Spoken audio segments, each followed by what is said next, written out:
Two guys that run Palantir. So I'm gonna push. So IMC, I understand what you're saying. This is a personal thing that I have, just in this corner of the internet. I actually don't like the term, and I'm just let's just have a conversation about that real quick, actually, because I think it's a beneficial one. I personally do not like the term schizo, primarily because it basically villainizes and demonizes the very real condition of schizophrenia and boils it down to a very reductive and very harmful stereotyping of what that condition truly is. I understand the intent. I know that there's no harm meant with it, but that word to me, that word in that use carries the same sort of root as the R slur. It is rooted in this idea of, oh, you're being erratic, right? Like, there's words that better emphasize the point than using another person's existence as a diminishing factor to degrade somebody else. Because the reality is people with schizophrenia, yes, they struggle with something very real, but it's not the portrayal that media makes it out to be. They're not demons. They're not people that are beyond help. They're not, like, you could literally meet someone with schizophrenia and you would not know, right? So I don't like the term being used. I would appreciate it if people didn't use it here. I understand it's a very common internet thing that's said, because I truly do think that there's a lack of education on what the actual condition is and what it means to live with it. And the only reason why I hold the opinion that I do is because I also had that perspective of, like, well, you're just describing a behavior pattern, right? Because I was also inundated with very poor depictions of what schizophrenia actually was and what it meant to have it. And I didn't recognize the damage that I was inherently causing to those that do live that experience. And when it was recontextualized, weirdly enough, through a video game called Hellblade, which is a video game that the primary character is a character that struggles with schizophrenia, right? It recontextualizes it in a way that shows you that it's not a villain and it's not something to be feared. It's not something to be mocked or berated. It's something that should be treated with an empathetic heart, and it should be treated with a measure of accommodation, right? As with all, neurodivergencies, like, there needs to be a measure of accommodation. And what's crazier still is that game was made alongside a team of researchers that were studying schizophrenia and how to best articulate what it's like to actually experience it. And that's why Hellblade actually ended up getting created, right? Is they wanted to really articulate what it actually means to live through this experience. So I understand it's not meant in any harmful way. But I just want to flag that for those that didn't know. Or for those that are unaware, because I think knowledge is an incredibly powerful thing for us to better the lives of everybody around us, Just as a little bit of a throwaway, one of my favorite trailers is the one from Hellblade 2. No spoilers for this, obviously. Oh, this is the enhanced version. Hellblade 2 trailer. Give me the OG. Is it this one? No. Is it this one? Is it always so fucking hard to find the original trailer for these things?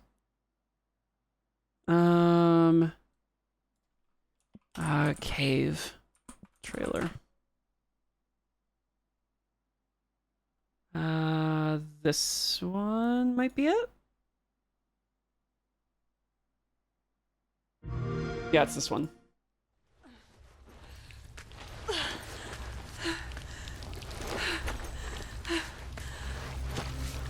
So these games cover a lot of issues: depression, anxiety, panic attacks, so on. Through her soul, following the threads of her mind. She's here to find them, the ones who hide. She needs their help with And grief and loss, yeah. A question.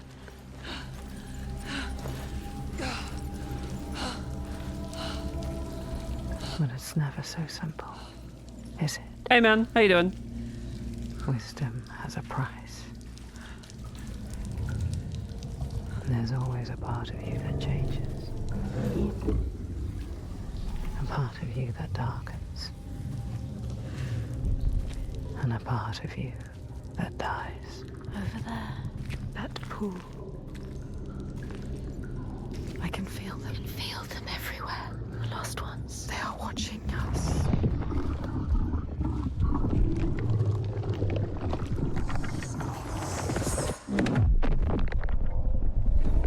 You should never have come here.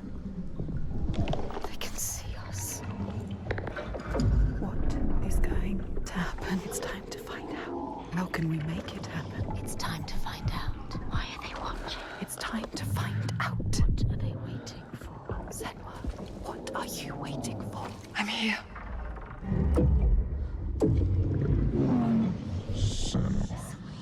Watching. More than one. Yeah, a little bit, Shay. Yeah. Where are they? Where are you? What do they want? I don't like it. I'm scared. This is too much. Mad woman. Their eyes. Everywhere. I can feel them boring into her. Witch. What is she supposed to do? Do something. Ask them. What do you want me to do?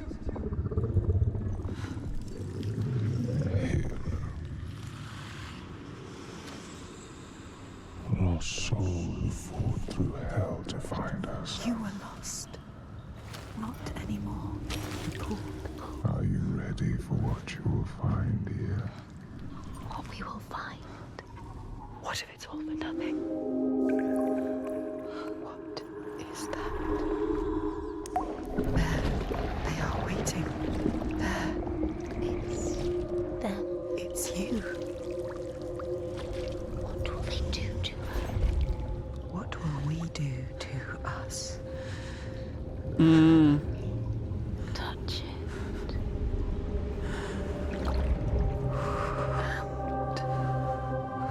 Feel You're mine. your voices. All the parts of you that are broken. You can be whole. All the grief. All the rage. All the fear. Everything I've seen. Everything I've done has led me to this place. We've come so far. Not far enough. Say it. You are ready. Tell them. I am here. Now. What if we get lost forever? What will happen to them? What will happen to you? I will not let them down. She is ready. They know. Go. Who are these around you, Senua? Those you have saved, or those you led to death? So brilliantly cinematic, right? But I want to just run this shit back, right? So at the start, you have the dialogue between the narrator and Senua, right? Or you have the dialogue of the narrator kind of coming in, right? Every bit of dialogue that happens in this game, in Hellblade 1 and 2, except when you're actually physically talking to somebody else, all happens within Senua's head. The narrator, the other people talking to her, the myriad of different voices that happen like binaurally around you, which is why headphones are the best way to play this shit. Everything that is said in this trailer are all things that Senua is hearing in her own mind, right?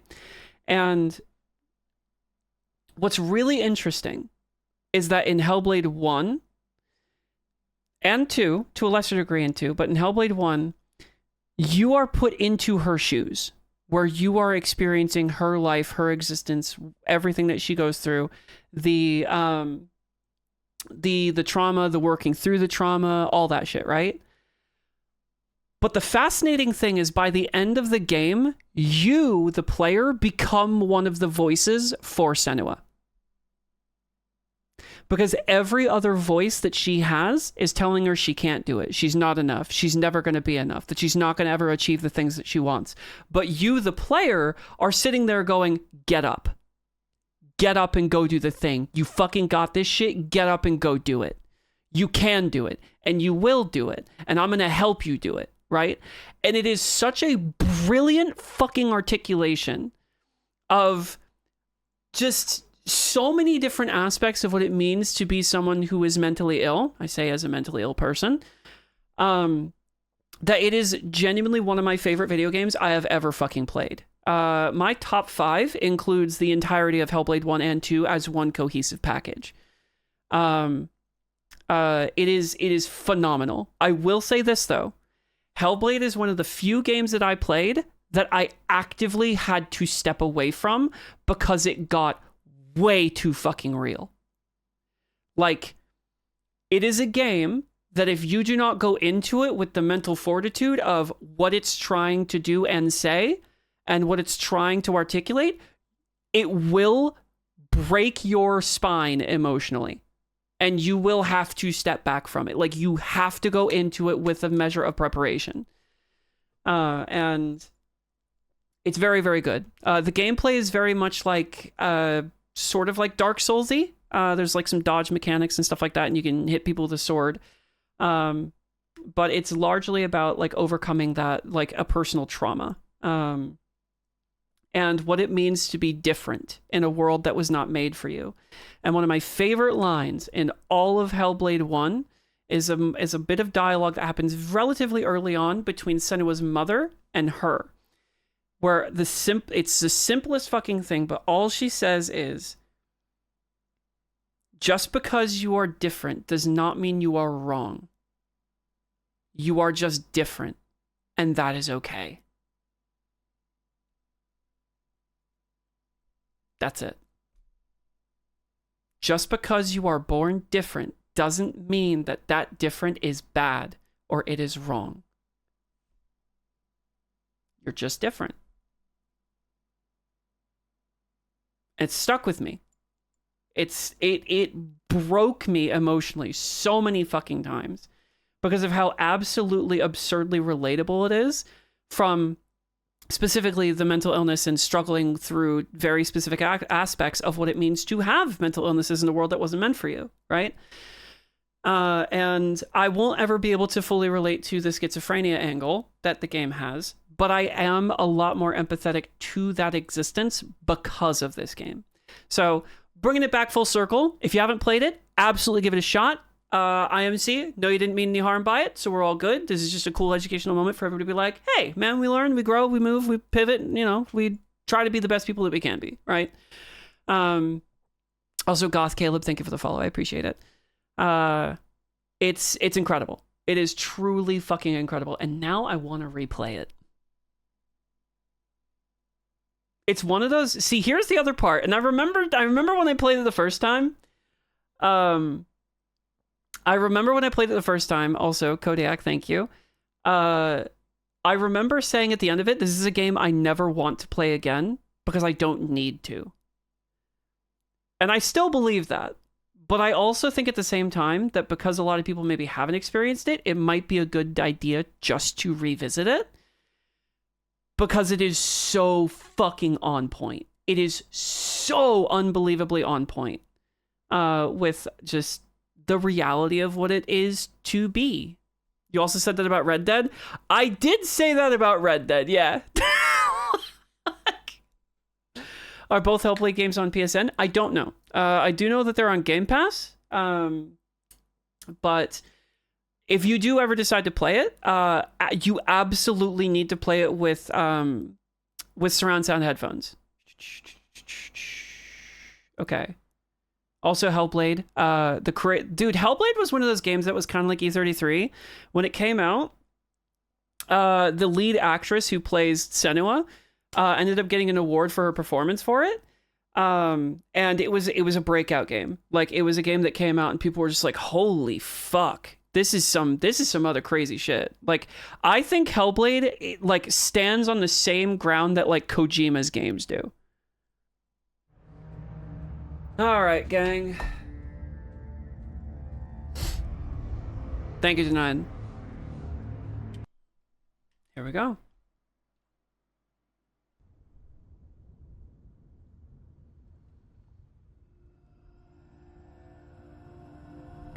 Fuck.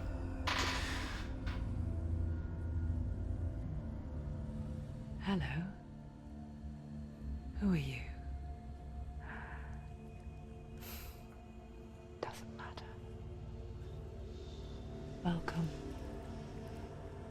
You're safe with me. I'll be right here, nice and close so I can speak without alerting the others. Let me tell you about Senua. Now, her story has already come to an end, but now it begins anew. What's happening? It's breathing. Dead. It's breathing. It's breathing. What? He knows she's getting closer. He can feel her coming closer. She's getting closer. They're watching.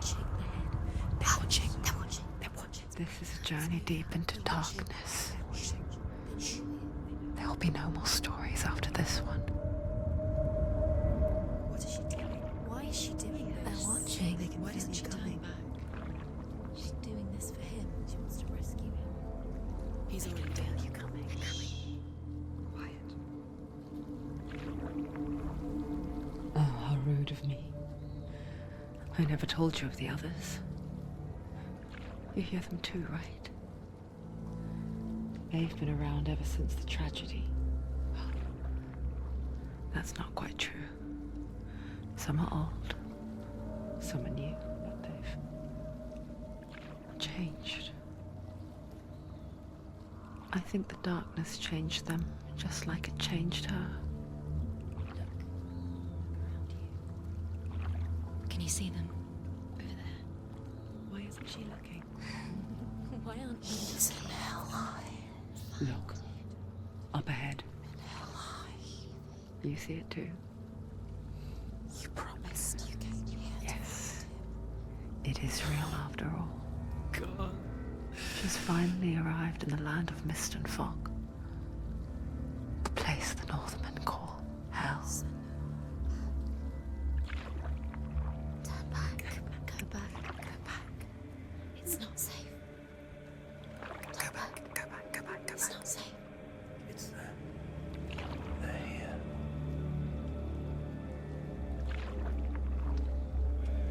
You see them? It's crazy how when you first open the game, you're literally treated as another voice in your head from the moment you start. The drowned, the sick, the slain. Here they lie, rotting in the fields and rivers of hell. But the dead don't always lie still here. This is not a place of rest. Do this. Go back. Go back. They're going to do that to you. Can you see them? Can you see them? They're going to do that to you. I could probably add subtitles. I'm sure. I'm sure that there's some. It says there are. Oh, there we go. Let's see. Voices. Well, I'll drop this down a little bit. No, it's fine. It's fine. I also do need to actually check this shit. I think that's all good. Probably go high.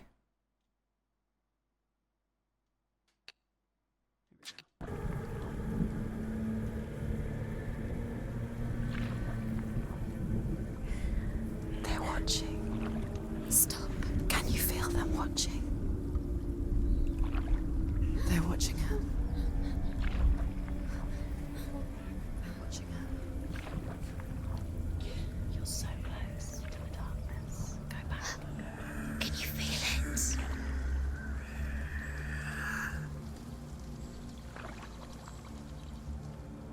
What is she thinking?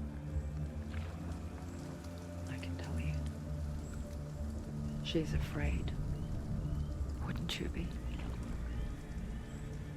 You'd think she would get used to it by now after so many years. But the darkness, it just builds onto itself, growing stronger, towering over her. You might try and ignore it, turn away. But it's always there. I see we're already coping in very appropriate almost ways, vulnerable. Gracious. It's like it knows that just enough light is all you need to see its I know. suffocating power.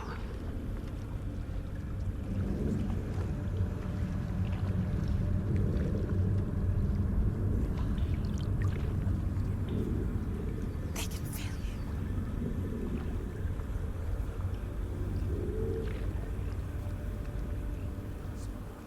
you. You might think she's brave to go on this journey on her own, but it isn't bravery that drives her. Bravery only means something to those afraid of death. Senua's fear runs far, far deeper.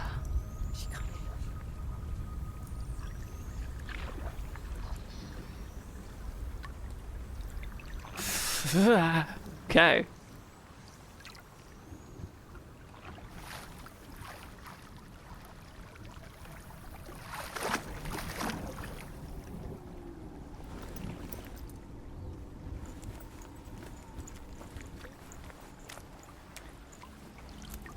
You'll find out as we continue to go, Wild.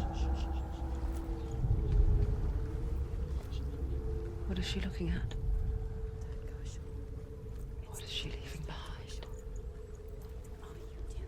I know what she's thinking. I hear her thoughts. It's not too late to get into the boat and go back. No one will judge her. No one will ever know. Oh, she heard us. There's no going back. You can't do it. Senua pushes away a world that conspired to cause so much suffering. There's nothing to go back to, and worse to look forward to. Why don't you join us? Maybe you too have a part to play in this story. And that's why. Because the narrator literally references you directly as being one of the voices that joins her. Use your eyes. Use your eyes. Come closer. She can't focus. Why can't she focus? Do not forget my stories, Senua. Because your darkness comes from hell, and your fate lies there. They say the burning of a corpse will take you straight to Hela's gate, but gods and the living will follow this path. You must leave the Isles of Orkney across the eastern sea and find a road that leads north and down through deep, dark valleys. After 9 nights of riding, you will follow a great river and will find a bridge covered in gold. The path to Helheim goes from there, across the river of knives that flows from the dark world of Niflheim.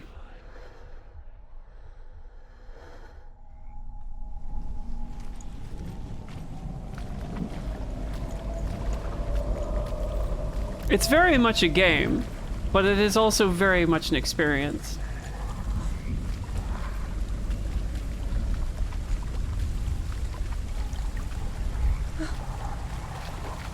Also, there's no prompts for you to do anything in the game. They're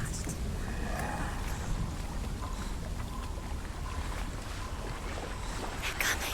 You can't do it. They're coming now. They're coming.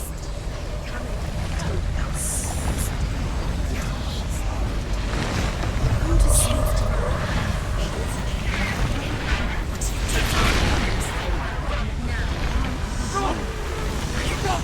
The darkness is coming.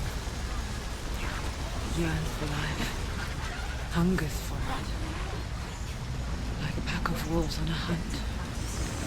But she's not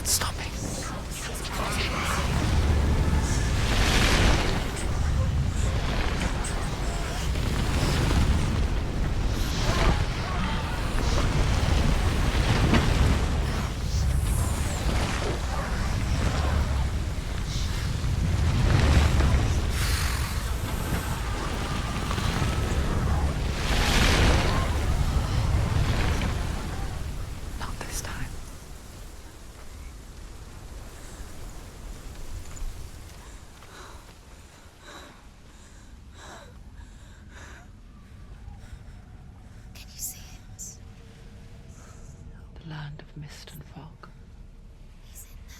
The old fool was right. What was it he said? The river of knives across which lies the halls of hell. The place they call Helheim. He's lost. He's lost. Where are you?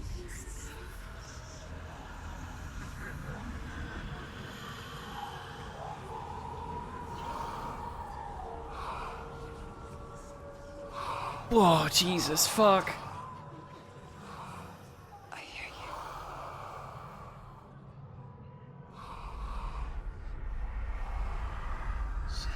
He's there, you know it. There's no doubt about He's it. lost. The source of the darkness is in Helheim, They're called and the goddess Hela holds his soul there.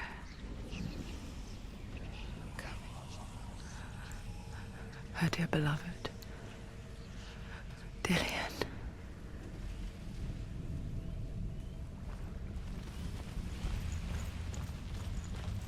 Welcome to the game, everybody! Why doesn't she turn back? She's doing this for him. She wants to rescue him. He's already Whoa. dead. But his soul is in Helheim. His soul. The bridge to Helheim. Where are we? She needs to see. I forget its name. She wants his soul to She forgets too. But she does remember that only the Hey, clock. dead may cross it. That part wasn't so easy to forget. The old fool said there was a hidden path up to it. Let's see, shall we?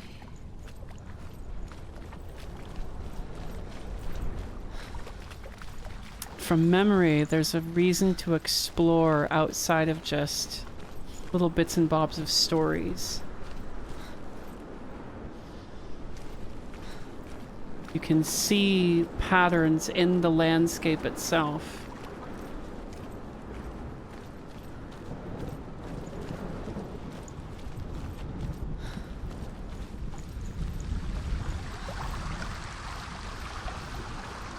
Dill Lion sounds exquisite. The Northmen speak of 9 worlds. The world of men they call Midgard. Sky gods dwell in Asgard. The gods of earth, harvest, wind, and sea dwell in Vanaheim. The good elves dwell in Alfheim. The evil ones dwell in Svartalfheim. The mountain giants dwell in Jotunheim. The fire giants dwell in Muspelheim. Niflheim is the world of ice and darkness. Only the dead dwell in Helheim. And that is where you must travel. There will be notes on this test.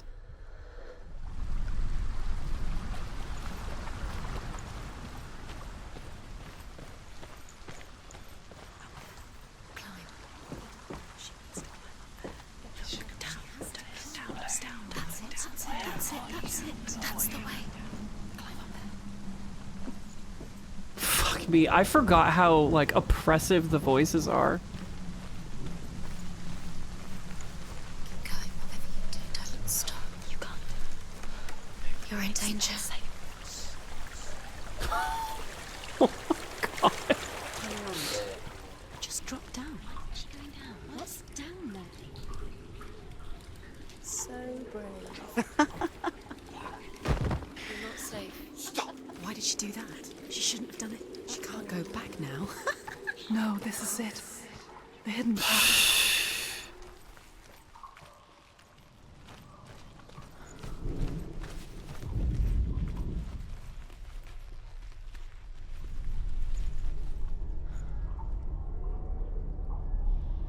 It's going to hurt you. The audio design in this game is fucking immaculate. Kill me. I'm not one of them. Don't listen. I was just hiding. I find I live longer that way. Don't listen. I'll never let the bastards catch me again. Never! Wait. Who are you? It's just a memory. Drew? Is that you? Around you now. Are my tales of the Northmen They call me Druth. A liar. He's lost. An old fool. Truth is my truth. It's good to see you again. You kept your vow. Guide you in this life and the next. I will tell you my stories of hell, if I may walk with you. Tell me your stories again, old friend. I'm listening. The rune. His name is literally seal Druth. The gates to hell. Focus your inner eye, and you too will see what's hidden in plain sight. I can see one. Hold it in your mind's eye. Find one like it to open the gate. And you'll see what happens if you focus. It's just And then we have to find it in the world. It's near. Focus. Look towards the gate, and the gate will open.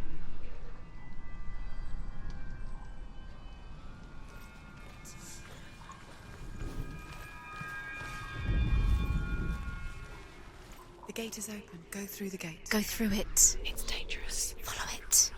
What's behind the gate? Where will it take you? It's not safe. It worked.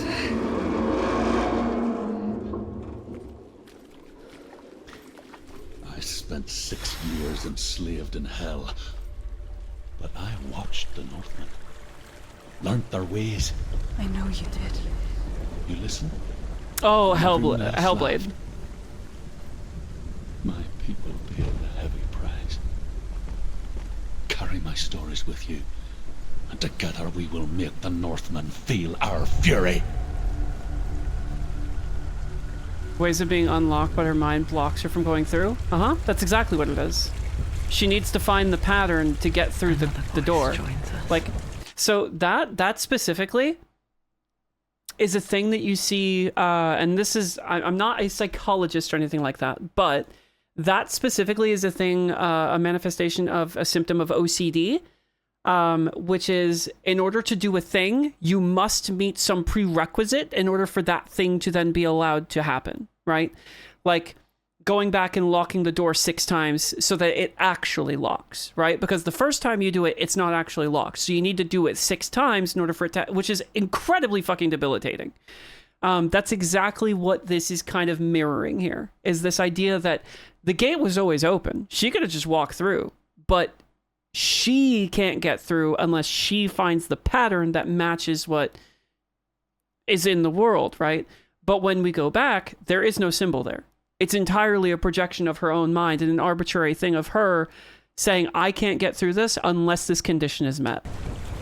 She once tried to make them go away. Pretend they weren't real. But what good is that? When we are always here.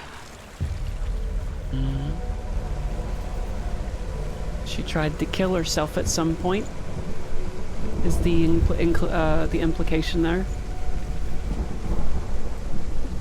Tried to make the voices in her head go away. It's the same with heights. You can stand on the edge, pretend it's going to be okay.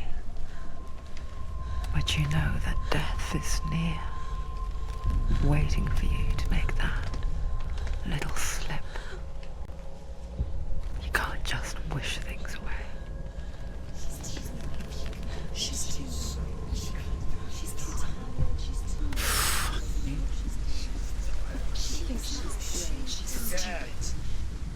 The world of the dead is ruled by the giantess, Hela, daughter of Loki. The gods feared her bloodline, bad on her mother's side and yet much worse on her father's. So, as a child, the All-Father cast her down into Helheim and gave her power over those who die of sickness, age, hardship, and self-slaughter. Very much In all so, of the Shady, 9 yeah. worlds, only Hela can resurrect the dead. To Hela, your Dillion was sacrificed, and with her you must bargain. The beginning of this game is a bit slow. It's literally just to introduce you to the basics of what's going on in this universe. It picks up pretty quickly.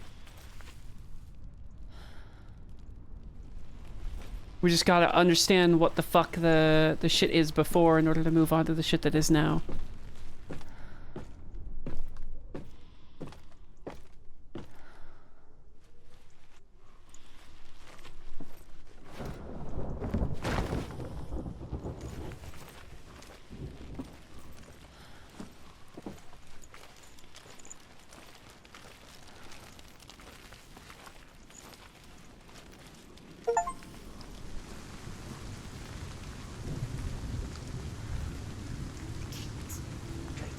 Stay back.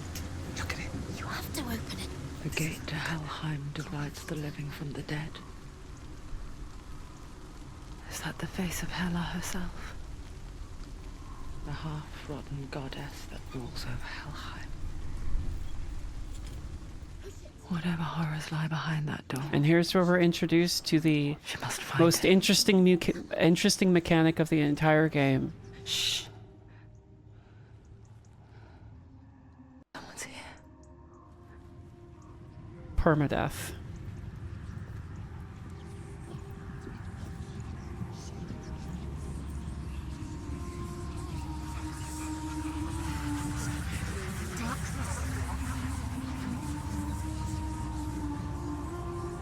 Thank you, Greggles.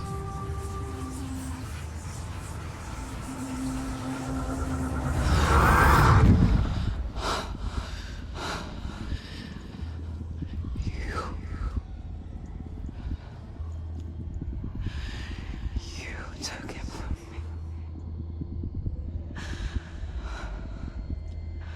I beg you. Let him go. I'll give you what you want. I won't resist anymore. Just give him back.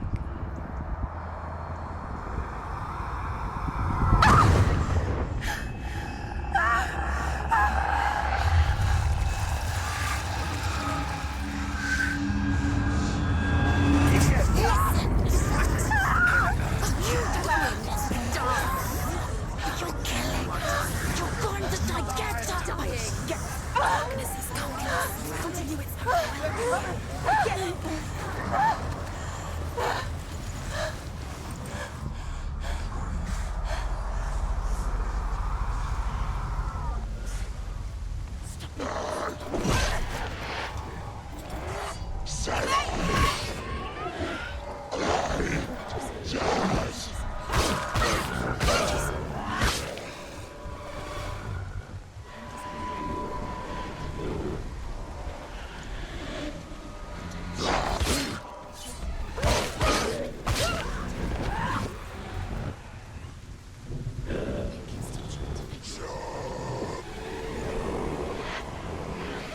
Come on, bitch.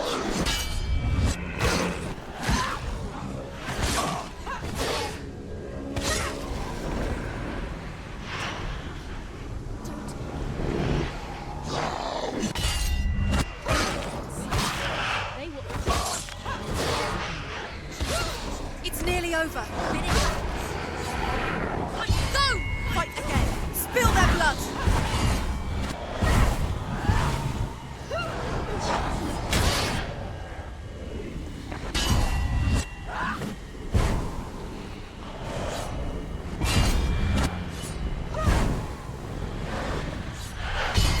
Now we can't win. Because we can't hit them.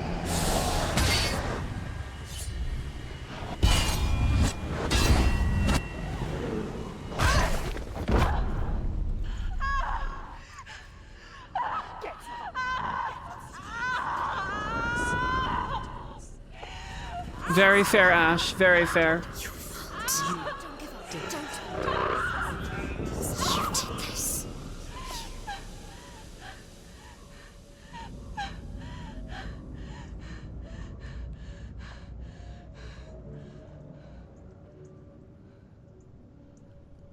If you guys need to step away from this stream because the game is too much, I get it.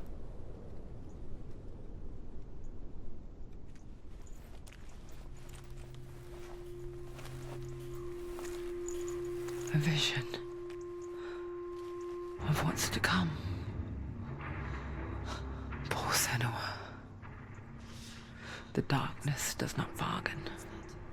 It does not reason. It is rot. And now it has taken hold. It will spread towards her head, the seat of the soul, until there is nothing left of her.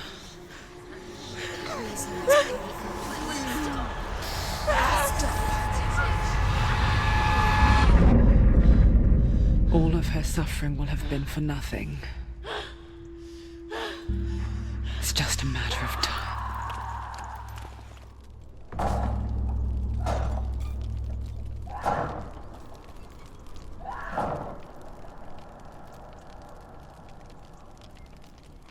The dark rot will grow each time you fail. If the rot reaches Senua's head, her quest is over. And all progress will be lost. We get one shot. That's it. The hardest battles are fought in the mind. That is what Dillian There is taught no her. save. With every defeat, the dark rot will grow and soon it will take her soul.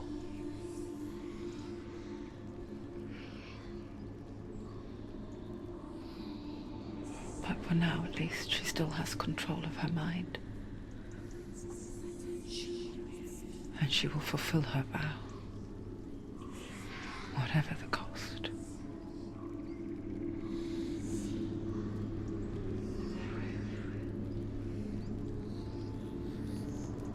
He's not right. Both of them are discounted right now. Listen to me, Senua. The goddess Hela lies behind the gate to Helheim. To open the gate, you must first face the gods that guard it. The god of fire, Surt, and the god of illusion, Valravan. Spill their blood to open the gate to Helheim and enter the land of the dead. All right. So, it won't open. How will she get through? Where won't it open? Why Let's go can't kill she- some gods, right? She needs to challenge the gods. She has to fight 2 gods first. 2 gods. Two gates. Which will she choose first? One of them will kill her, I know it. She's going to die. Surt, the fire giant, has answered. Choose a gate, Senua. He comes from a land older than mankind. And the Northmen call upon his flaming sword to raise their enemies to the ground. Find him, Senua, and spill his blood. Fucking let's get it, bitch.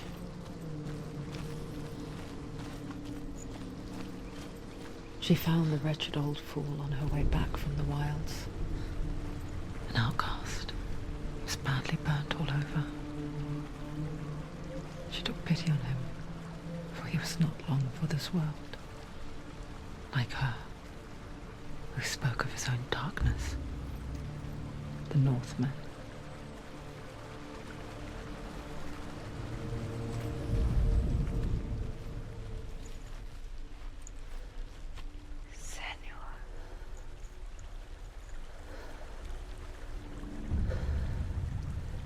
Senua, we each walk these lands gazing towards different horizons, some of us further than others. Your father cannot see what you see, but there is nothing wrong with seeing the world the way you do.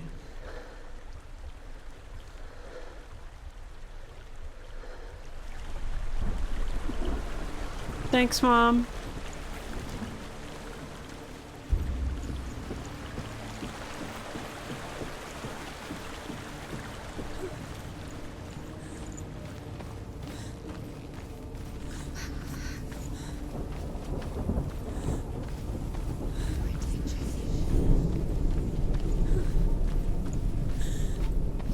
Jesus fuck, man. I forgot how brutal this fucking game is.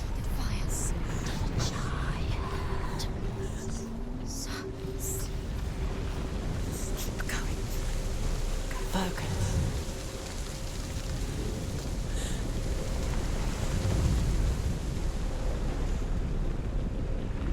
Oh, shit. Well, there's our key.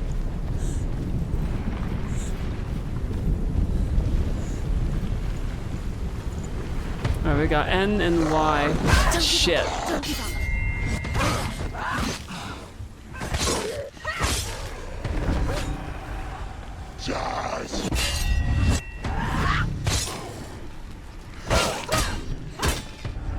Take him down. Take him down. Get him down. I love how they comment on your fucking combat. I love it. They straight up betray you too.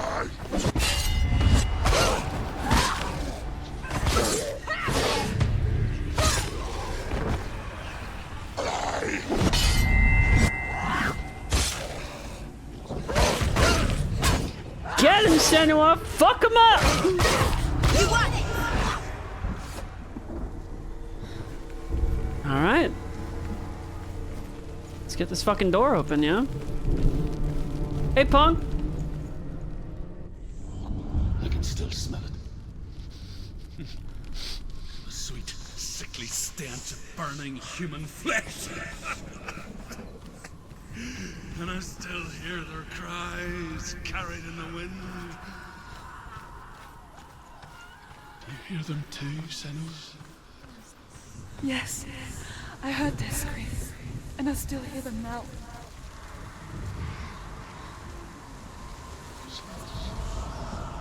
Somebody got burned alive. Alright, let's go find the Y. Oop, right there. Maybe? There it is.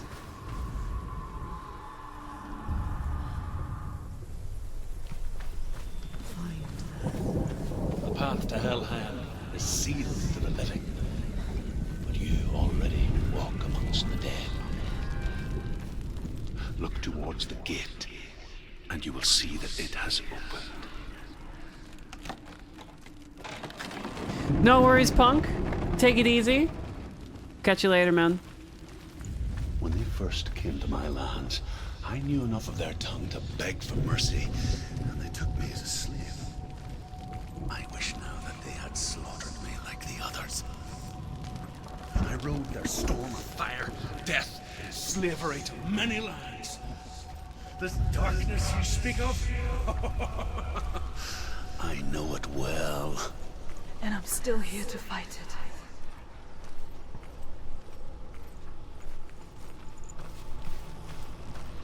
That we are.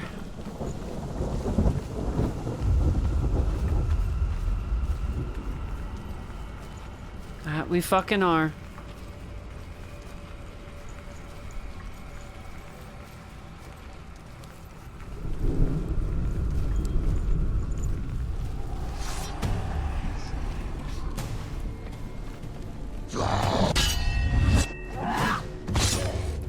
I remember this game being a lot harder. Finish this. End it now. To be fair, these enemies are pretty simple.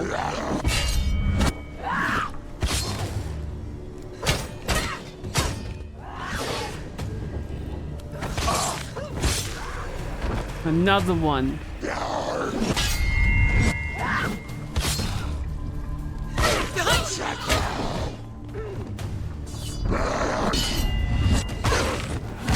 Fucking love that shit, man. End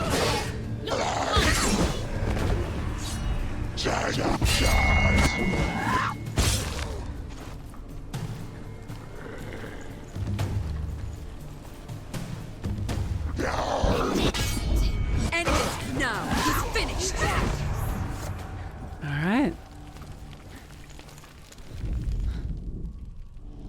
When you see Yeah, a gate of Surt, the know audio that is only so a good, sacrifice man. will stoke the fires of Muspel and let the dead walk through. Find the fire, Senua, to follow the path to Surt. Okay. I think the first time I did this, I played it I did the other god first.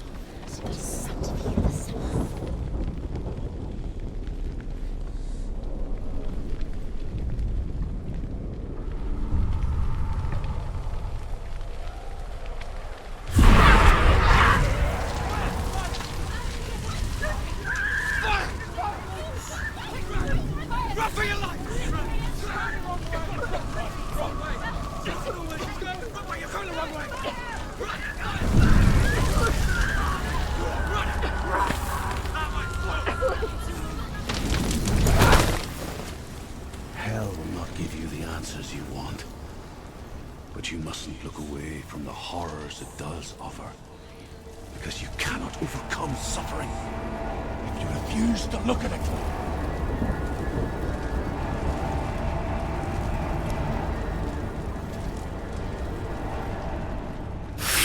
Where's the fire gone? Where's it going?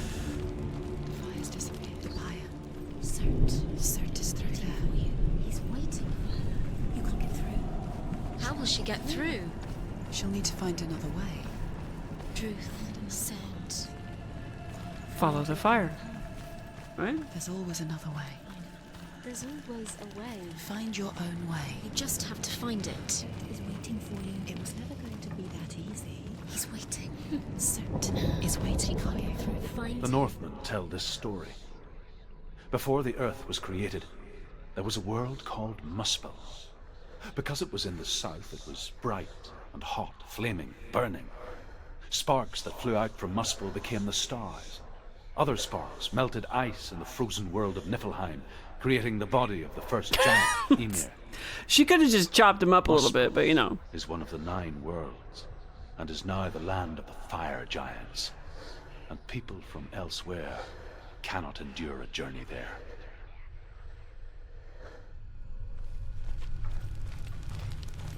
Let's go find our way through this fuck-ass door. It's really interesting coming back and playing this again with the perspective that I have now. It is a wildly different experience. Another fire sacrifice. Find the fire, Senua, to follow the path to Surt. It's too far. She'll never find it. She'll never make her way back. She needs to remember the way back. What happens when she finds it? Everything will burn. Concentrate on where you're going. She needs to remember the path. Everything will burn, then how will she find the way back? She won't. She won't be able to tell. Okay. So we gotta look at the path on the ground and remember the way through.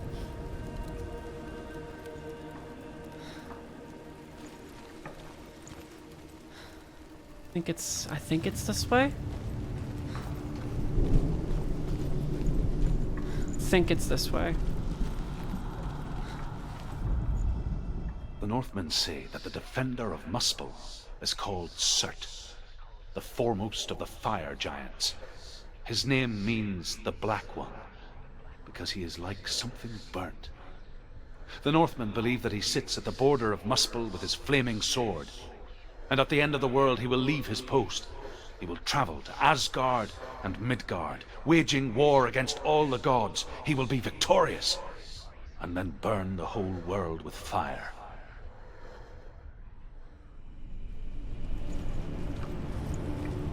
Yeah, we just gotta kill that guy. No worries, right?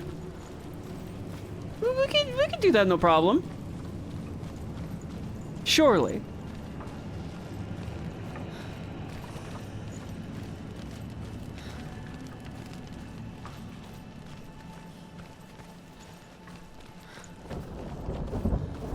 The Northmen made fire sacrifices, burning slaves like me to reveal the path to Surt. I searched for meaning in their suffering, in their eyes, but they just screamed like helpless pigs. Hey, Devin. Welcome, welcome. And to those of you just trickling in, welcome. Alrighty.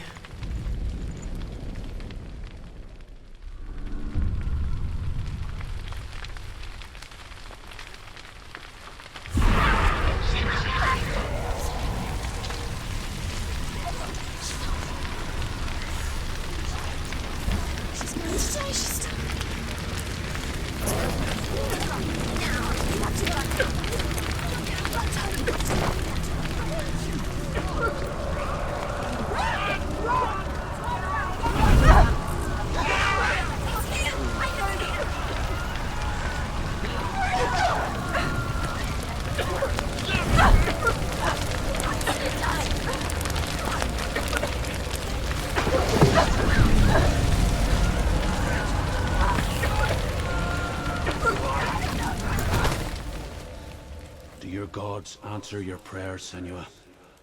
I asked the gods for mercy, all of them, even theirs. None answered. In the end, I set myself free. Defy the gods, Senua! Fuck Find yeah, your own dude! path, like I find mine! My gods abandoned me. I am alone. Nah, you're not alone. You got yourself. Right? You're your own greatest weapon against the gods. Fuck them. What do they know? What did they do for you? This area changed. The Northmen believe that the world will be destroyed someday. They call it Ragnarok, the destiny of the gods. Asgard will be attacked by Surt and the fire giants. A monstrous wolf will swallow the sun, and the gods will fight in vain against their enemies. There is nothing they can do to prevent it, but Odin ever seeks knowledge and magic, hoping to find a way to postpone that dark day.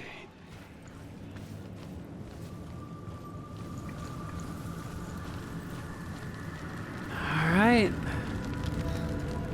Another one. Find the fire, Senua, to follow the path to Surt.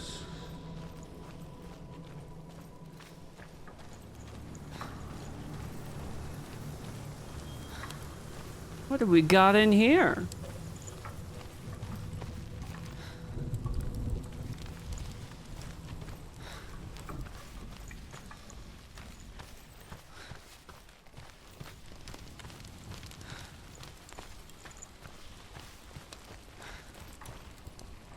Okay.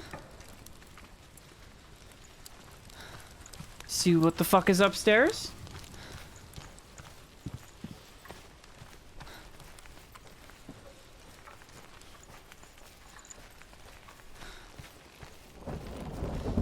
Ah, this is the path we'll be running.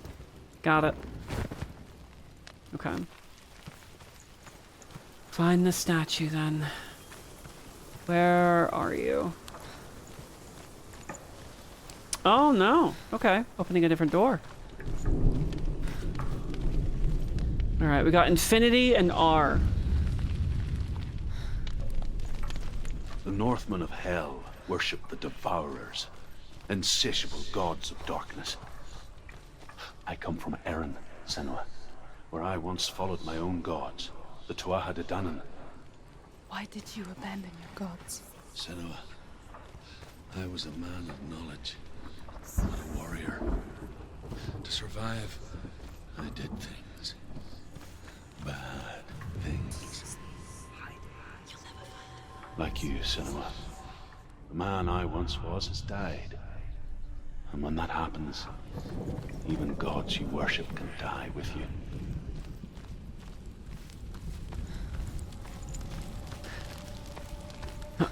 But what are the gods meant to represent? Yeah. I got reminded that it existed. And of how fucking good it was.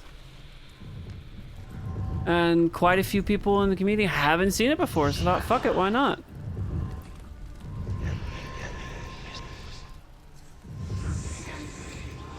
There we are.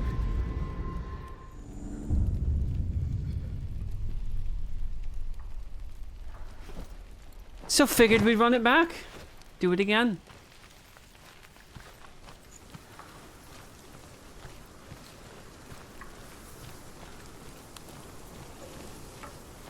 What would the gods represent in this?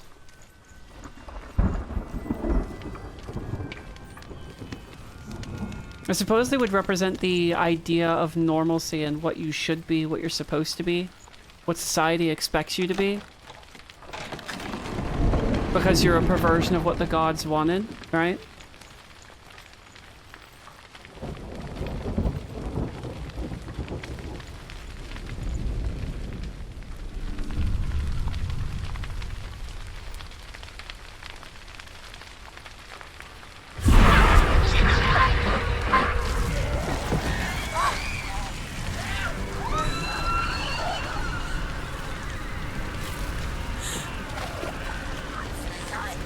Alright, follow the path.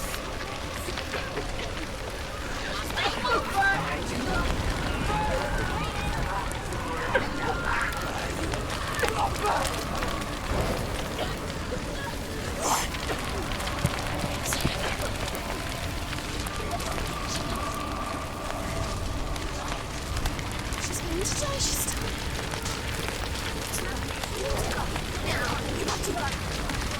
We're good. We're good. Chill. We're good.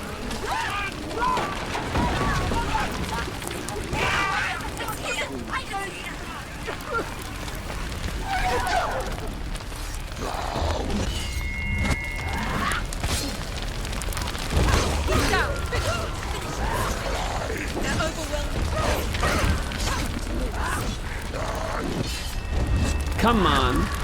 Get the fuck out of here, bitch. Oh shit. She's hurt. There's blood.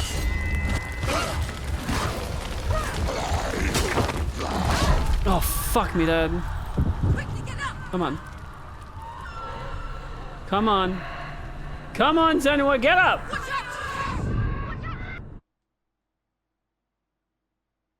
I don't understand why she wasn't moving. And there's death number 1. Oh boy.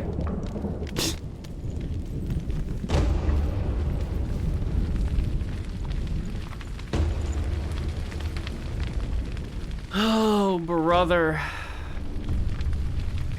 It can happen so fucking quick, man.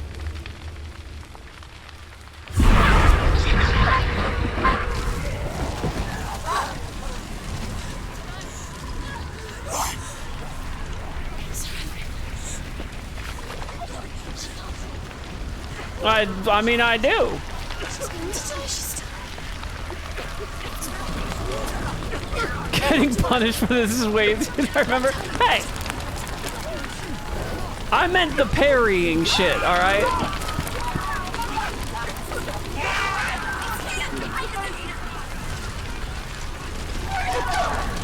Motherfucker.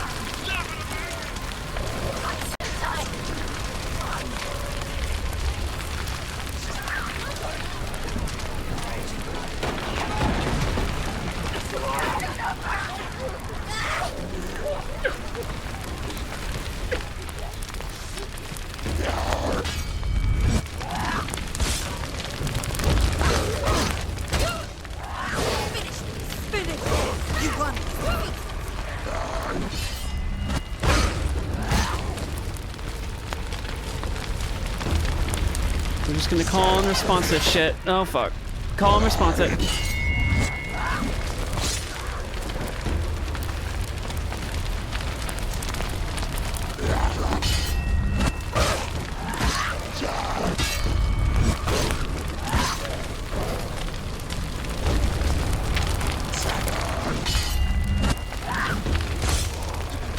You're close. There we go.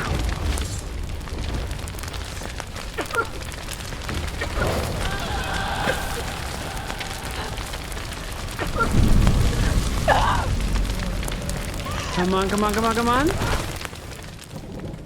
You say your world has collapsed. Good. Let it collapse, and have the courage to shed your tears. Raise your world to the pride! My world is dead. Only then, as with a newborn, will you see the world anew. No. I see nothing now.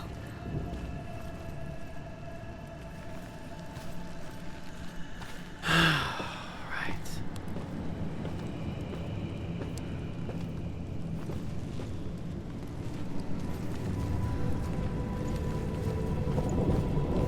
Another gate, another door. Another set of symbols.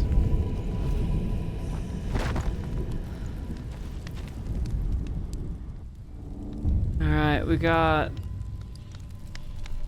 TPD. How did you escape your darkness? Senua, once I found my purpose, I was no longer enslaved to the suffering I had to endure to reach it. Unclouded by fear, I could see it clearly in others. Even my captors feared the fire of Surt. And so, during one raid, I took my chance and ran, knowing that they would not follow. The fool ran into the fire. They left me for dead. Maybe they were right to. But here I am. Free. This is exactly what it's like to have autism. Find out that you have autism and then find it in other people. Once you know, you too can see the pattern in others. Very on point. Alright. And back down we go.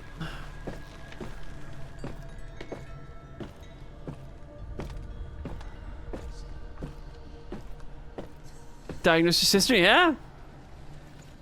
I can see the runes, You can see the signs for what they are, yeah, for sure.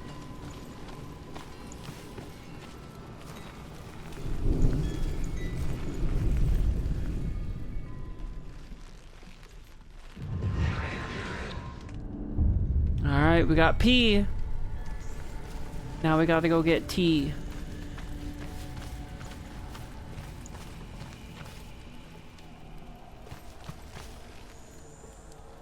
Okay. The other side of that.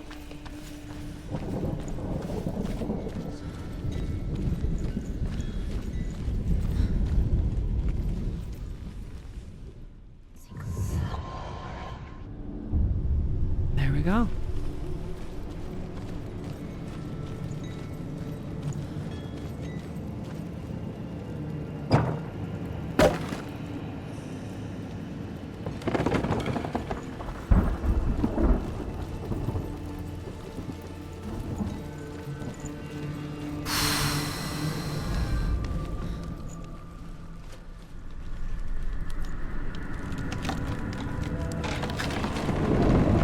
Oh, fuck that.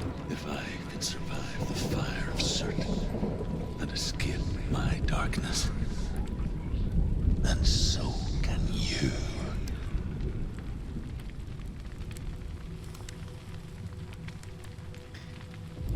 Alright. Let's confront our own shit.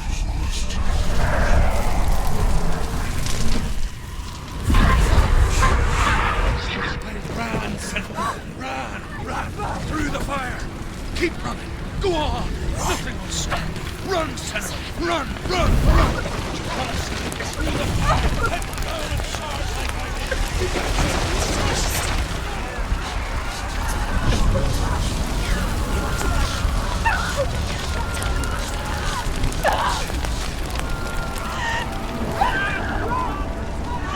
To acknowledge your suffering, you must experience it.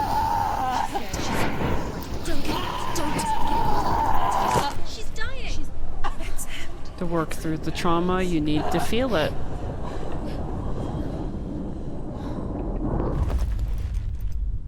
Fuck me, god damn it, dude. This game is so on point.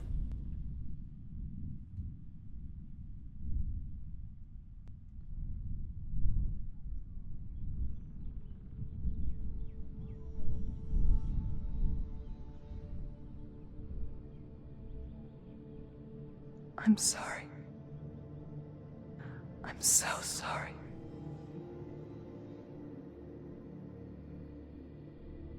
This darkness takes everything. Everyone. Senua, are you sure you want to do this? We can fight this together, side by side. We always do. This is my battle. I have to face it alone, away from you. Where will you go? I don't know. For how long? I don't know.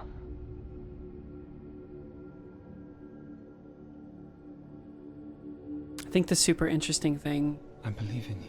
that pulled me into this game You know that. is that this is all from the lens of a society that has no idea what mental illness is. Just promise me. And so they you will prescribe, come back they diagnose it being I want you to say it. an affliction of the gods, that I want their you will to is say being it. enacted through you because you can see things others can't, hear things others can't. Come back to you. It's looked at as a curse, some sort of affliction, Come on. because they have no other scope of explaining it. So she fully believes that she's got demons. Spill the blood of Circe and take his mark, and I will cheer you from the underworld and forever be in your debt. You destroyed everything, everyone, but not me. Fight me now.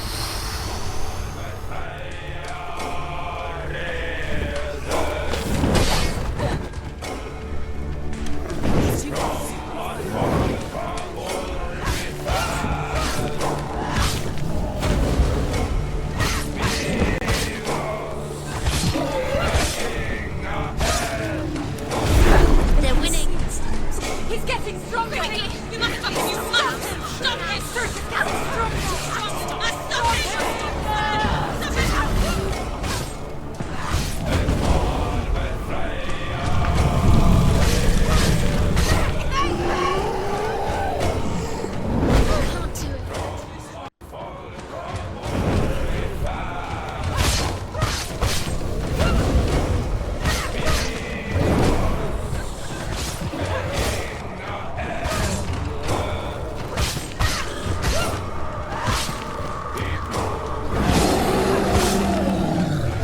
What's happening?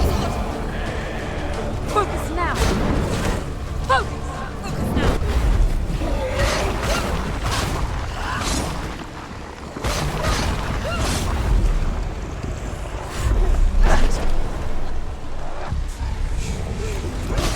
Circe Come on, get his ass, man!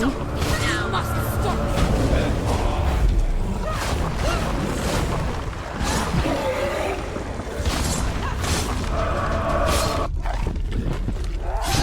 Oh, I fucked him up.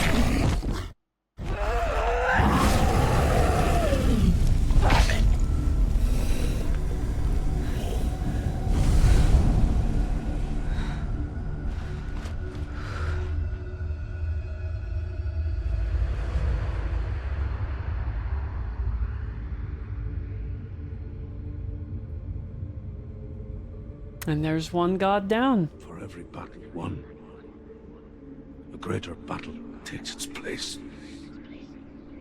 And so it goes. Until we fall.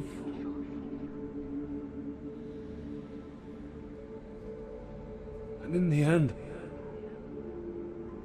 we all fall. Even the gods have their time. Yet we still go on. Why? I made a promise, and I will go to hell to keep I it. die free, knowing you will carry my stories with you. I have fulfilled my quest. Yes, you have. When the darkness comes, I vow to guide you in this life and the next to fulfill yours. Then I will see you in hell. Be ready to face horror in the eye, as I have. To find your answers. Your quest. Your truth.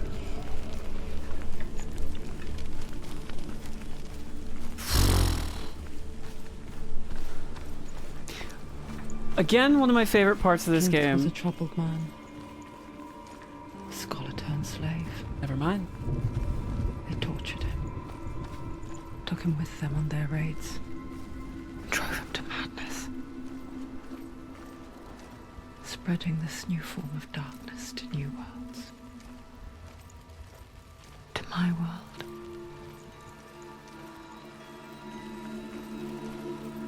Thank you, Rad. The fact that none of the controls in this game are ever explained to you. So, like, the whole slowing time mechanic that happened, that's just because the voices literally tell you to focus. So you hit that button and then... His tales of hell were true. Then that was the source of it. She learned everything she could from him. Until she too could see what he saw.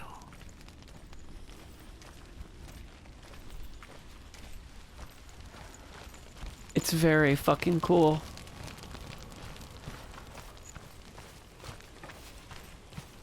And with that, one god's dead. We got one more to go, right? Why will this game make me uncomfy? I'll give it time. I feel like it'll do its job on its own. I won't have to explain it.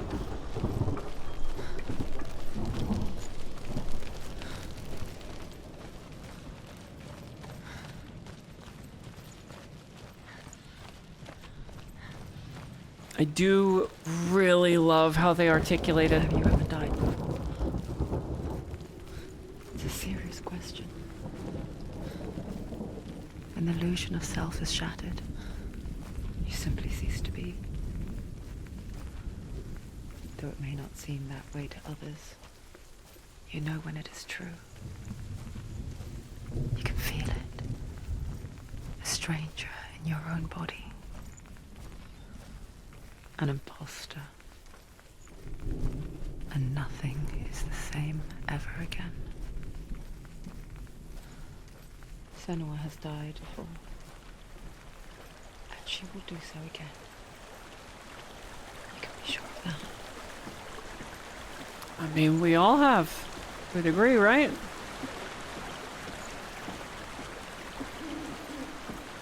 The face is gone. Ego death? Whatever the fuck you want to call it? Feeling like you're lost in yourself? Or removed from yourself because of the things you experienced? How you doing, Turbo?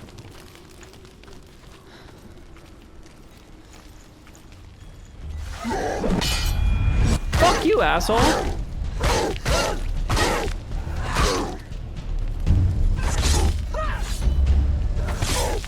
He's gone!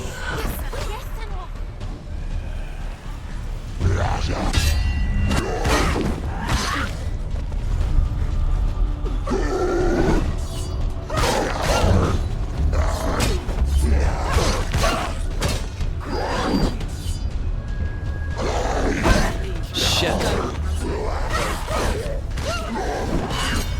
Gotcha, bitch! Find a good position. Don't let them surround you.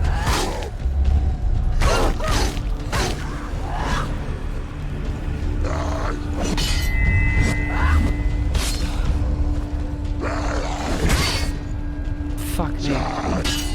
Okay.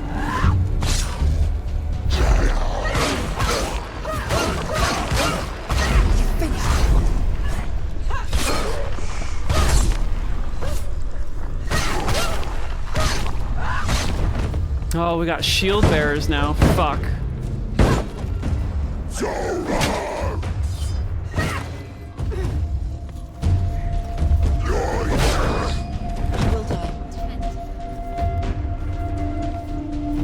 Come on.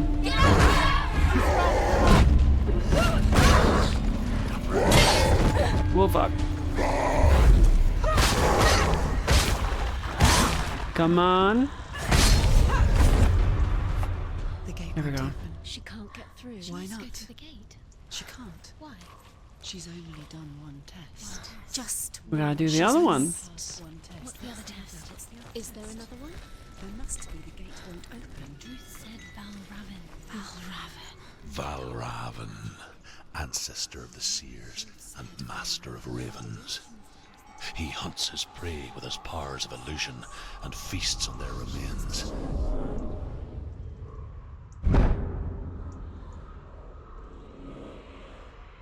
Follow the path to Valravan and defeat him in battle to earn his mark. The gate to Helheim cannot be opened without it. I gotta go pee. I'll be back in a bit. Have fun! Have fun being alone with your thoughts.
You know, one of the hardest parts of these games, truly, from streaming side, is I never want to talk over what's actually fucking happening because I don't want to break the immersion of the experience itself. Like, the same thing happened with Death Stranding and Red Dead. Lesser with Red Dead, but, like, because these games are such, like, massive art pieces, I feel like talking during them kind of ruins what they're trying to be. And, like, I don't know. It's such a hard balance, specifically with this kind of shit. Ymir was a frost giant, a being of darkness, and all his sons and grandsons were dark after him. Of his daughters and granddaughters, some were monstrous, but others fair. But there was another who came from the ice. Buri. In shape, he was like a man, big and powerful. His son, Bor, took a fair giant to be his wife, and they had 3 sons. Odin was the eldest, and the Northmen hold him to be the foremost of the gods, the All-Father.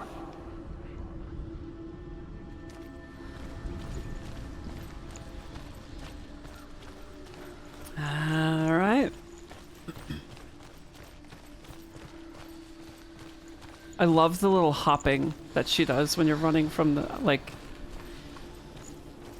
when you're moving from side to side. That shit, I don't know. It makes the brain happy.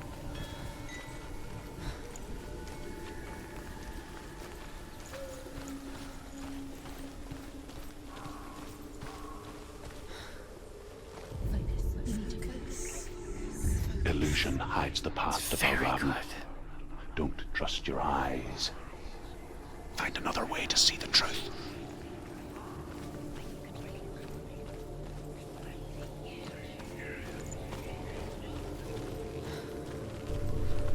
What's that? It's a door. Push this. Push it. Push it. She did it. This is one of the trippiest parts of this game.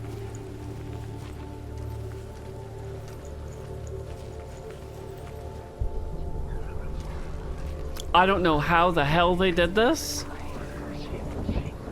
but this is genuinely one of the coolest fucking parts of this game. Look. Something's different. Changed. Can you see it? It's funny. We'll want to see behind the veil, don't we?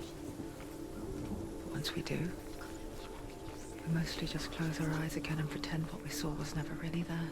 Because it's too scary to fucking confront, yeah.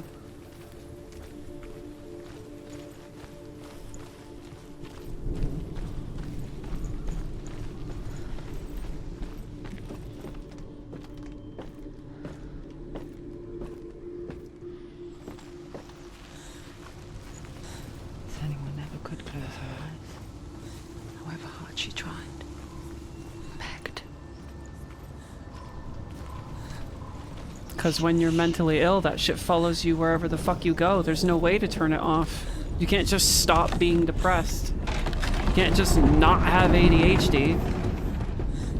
You can't just not have OCD. You can't just boop, flick it off like a light switch. The price she pays for seeing things differently. Because once you gaze into the relentless darkness, all that lurks within it can see you too.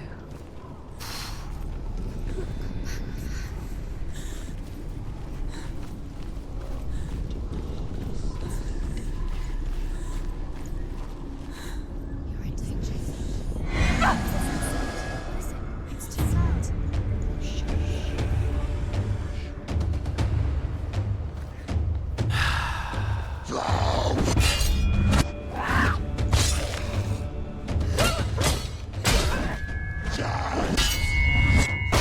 You ain't nothing, bitch! You ain't nothing! Let them surround you. Don't let them get behind you. Fuck.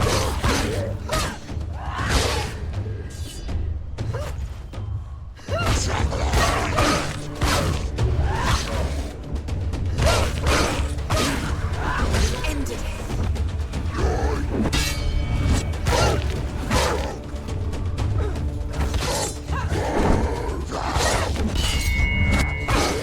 Fuck you, bitch! End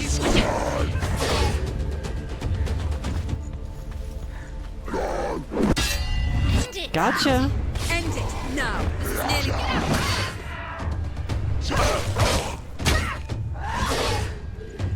And you're done. They've come for you. Watch out.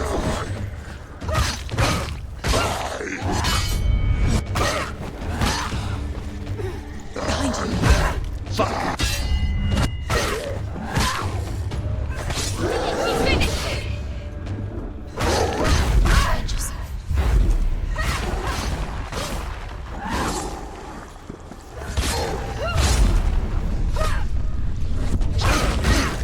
Don't let them get behind you. Keep them in sight. He's down. Finish it. Finish it. Strike him. Okay. Back through. The Northman will not stop her. She will find what she's looking for. But what is it she's actually looking for?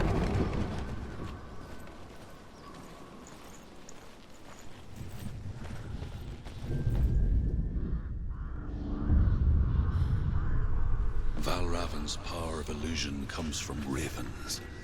Align the ravens to break his magic seal. Show me what you have seen, Truth. Look how much it's changed. It's all different.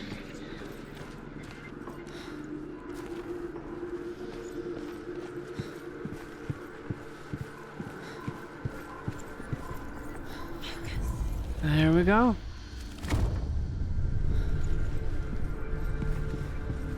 Something's shifted. Something's happened.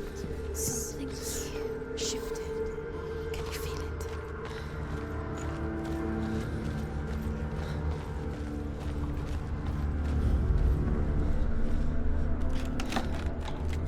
Some big ass fucking doors. Actually, you can stop being depressed. Took 3 years, but it did. Do you feel it too?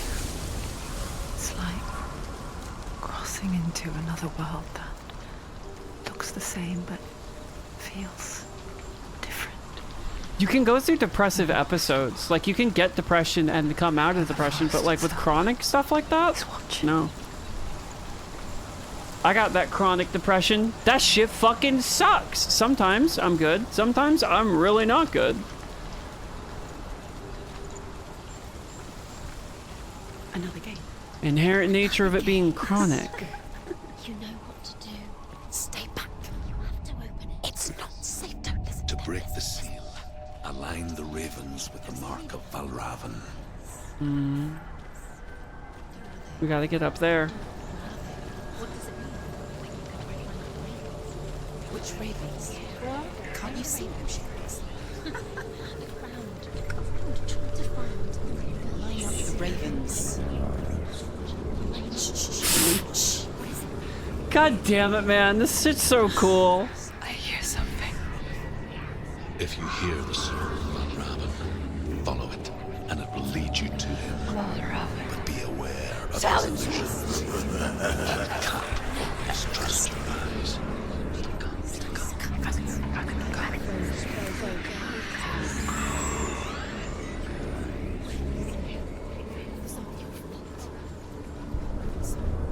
Listen, focus. You need to focus. Fucking trippy.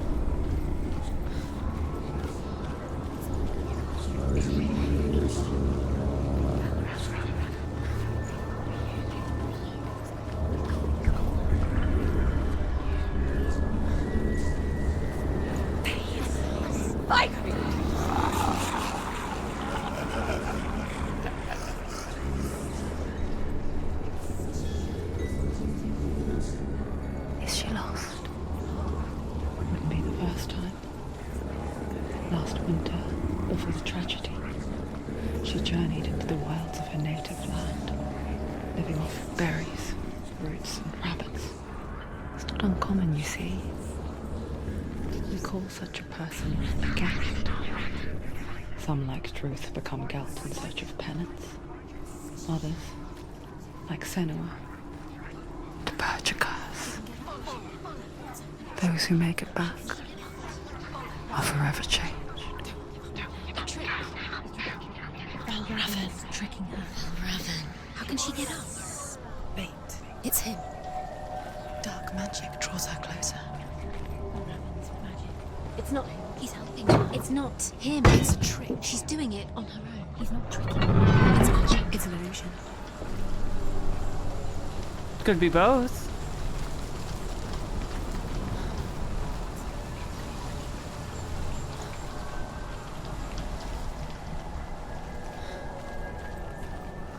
Very fair, Gray. Very fair. Like I said, this game is fucking heavy. So if you guys need to dip for whatever reason, please take care of yourself. That shit's important. I do think that what this game offers, though, is very fucking important.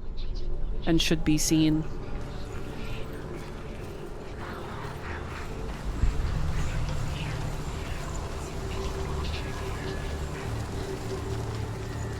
If you need to step away, that's totally fine.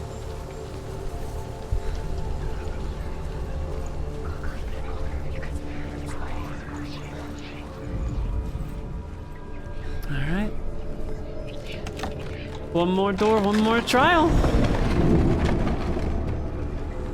We picture fear, and we think of a shadow in the woods, a creature in the night. If only it were that simple. The worst kind comes without warning. Deep and primal signal from within. A reminder that just because you cannot see the threat, it doesn't mean that it's not already here.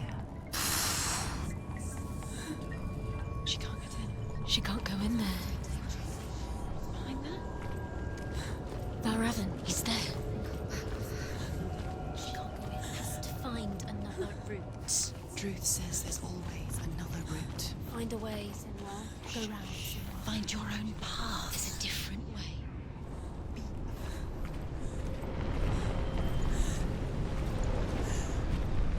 Come on.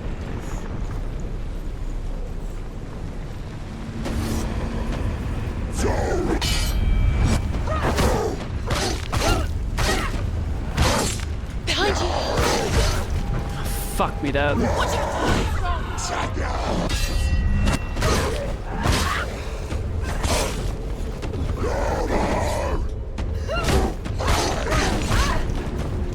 Shit, I thought I got that. There we go.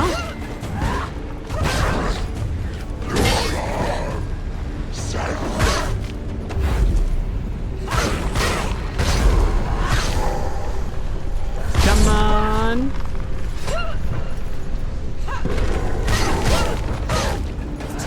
Find a good position.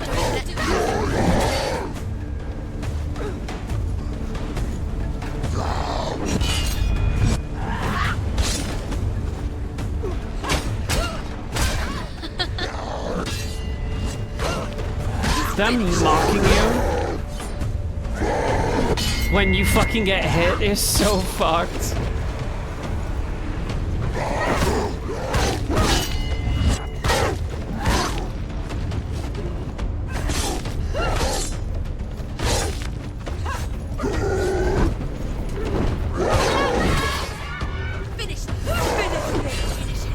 Gotcha, bitch!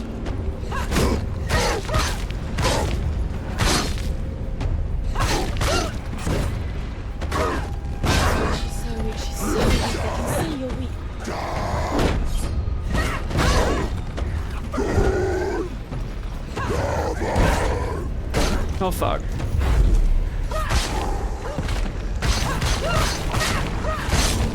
There we go.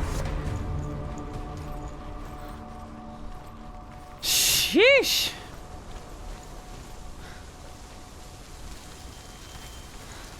Shit is fucking intense.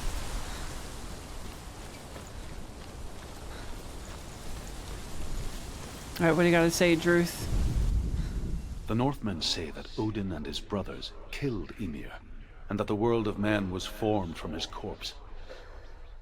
They made his bones into stone, and his flesh into earth, and his blood into the salt sea. They set his skull to be the bowl of the sky, with his brains for clouds. Odin and his brothers caught the sparks flying from Muspel and made them into stars.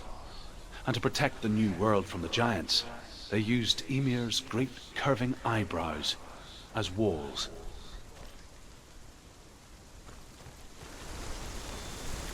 I love the storytelling in Norse mythology. Shit's fucking wild. Super fun.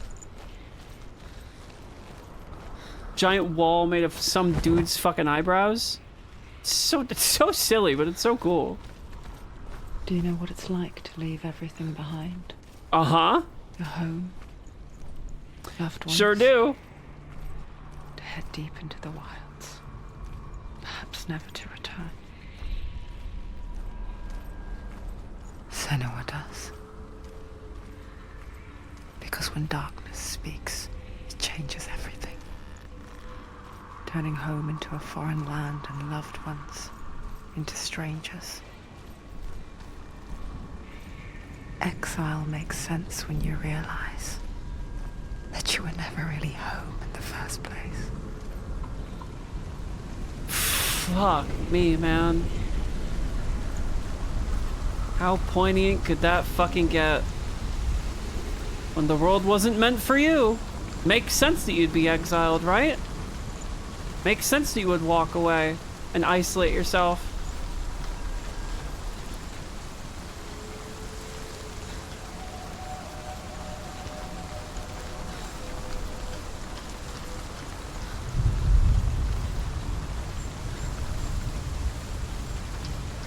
Yeah, this game isn't exactly subtle, hey?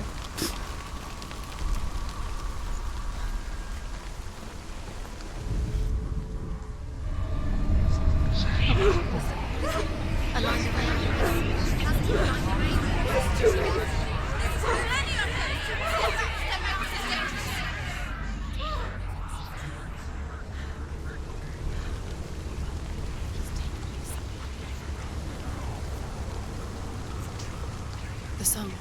Balravan's song. It's over here. It's over here. Is that? It's over there. No, it's here.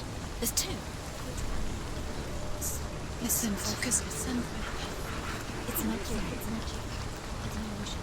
She's been in the forest like this before. This reminds her of somewhere. The forest. Where? Which forest? Forest in the wilds. The wilds. She left them. There we go. She went to the wilds a long time ago. Why did she go to the wilds? She wanted to fight her own darkness. She thought she could beat her own darkness. Did she beat her darkness? No. It nearly killed her. Jen, have a good night. Druth. Druth helped her. If it wasn't for Druth, she'd be dead. She can't beat her own darkness. She wanted to marry Dillian. She came to beat her own darkness and marry Dillian. But it didn't work. She thought her curse would affect him. She thought her curse would spread to him. She thought she'd bring the darkness to him too. She nearly died. She thought the curse made her tainted. Druth helped her. They've gone. No. Half of them have gone. They've gone. Some are still there. But where? Some are still there. Mel Raven's help. He's not helping. It's a trick. Quiet. I can't think. Out in the wilds, in the cold winter woods, Where have they gone? she no longer felt fit for this world. She almost gave in to the darkness. Almost. She remembered Dillian's words. She remembered her promise. She resolved to fight on and kill that which had become part of her.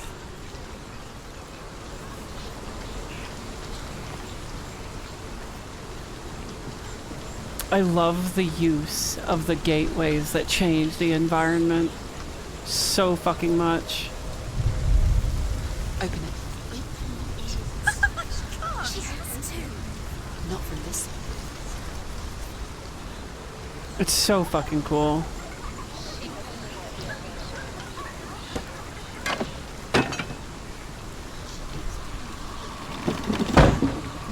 I mean, yeah, I think one of the hardest things when you're in a situation where you feel like you have no options for, I guess, just affection or companionship or anything like that because of the things you struggle with. Like, so many people that struggle with mental illnesses think that they're better off alone because they don't want to bleed their illness onto anybody else, right? Literally what Senua was just referring to, or what the narrator was referring to, was Senua with that, like, she didn't want her disease, her struggles to bleed onto Dillian, right? So she isolated. But the reality is that in doing that, you deny yourself the tools and the ability to be helped through things that you deserve to have help with, right? Like, you're not going to inherently bleed on people, but that's the fear. The fear is that you will bleed, that you will affect other people. Other people will be hurt by you. Northmen say you must sacrifice in order to receive. They tell how the runes were revealed to Odin only in sacrifice. He hung himself from the world tree, and he stabbed himself with a spear. Me when I have And an he dedicated astigmatism the and I'm looking at the sacrifice street lights. to himself. For 9 nights he hung on the tree without food or drink, and at last he saw the runes below him. He gave a cry and gathered them in his mind and learnt them. Then he fell from the tree. The thing is, with that rhetoric, though, like, it's, I don't know, like, I've seen too many people in my life, they're just like, I don't deserve love, I'm never gonna try, I don't deserve anything good. It's such a defeatist mentality, and it's, obviously it makes sense to feel that way, but, like, in order for you to overcome that shit, you have to be willing to be vulnerable in the first place. To, like, I don't know, it sounds so fucking dismissive, just be like, Lamau, just get over it, right? But you, I don't know.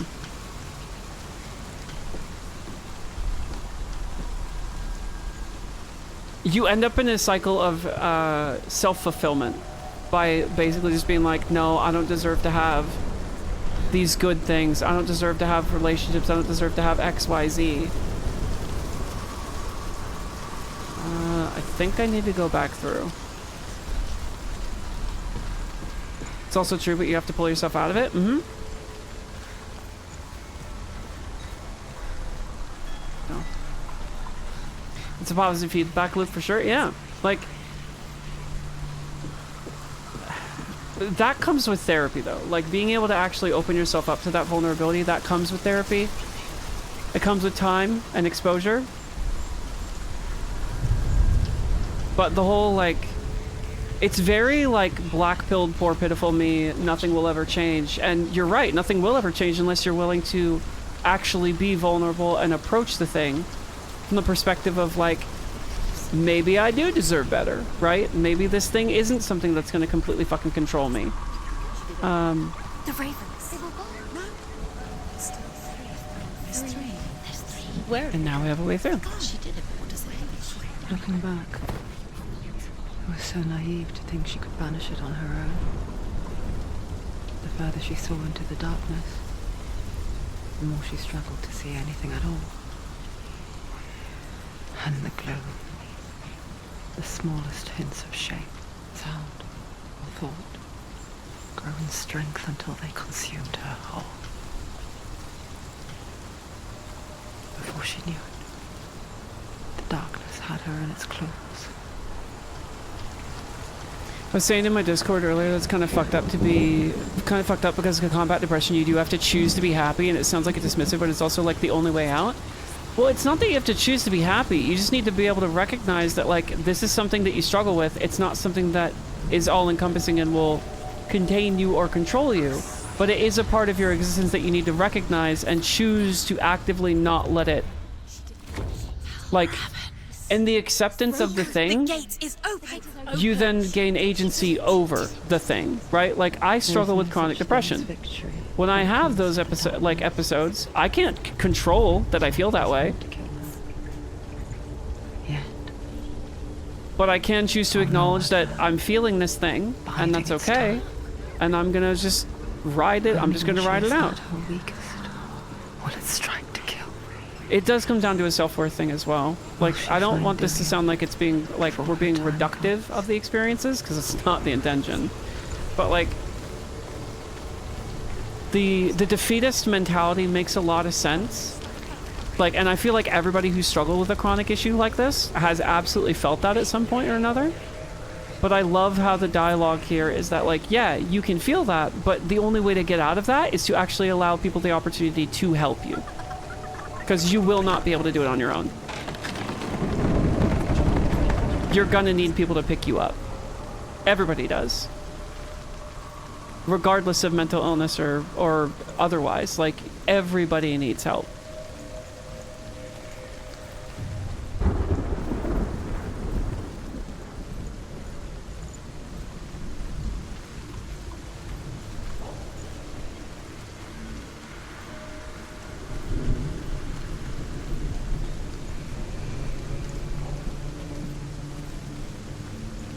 One more.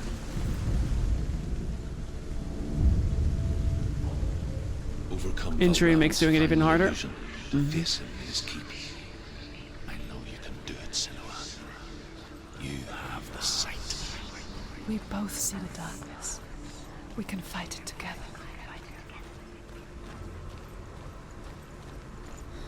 All right.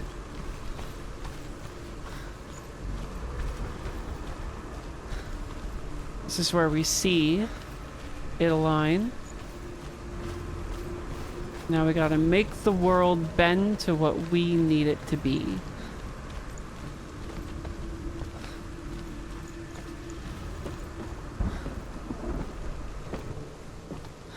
If it's just because they inherently push you away from anything that could help you? Yeah, absolutely. Abso-fucking-lutely.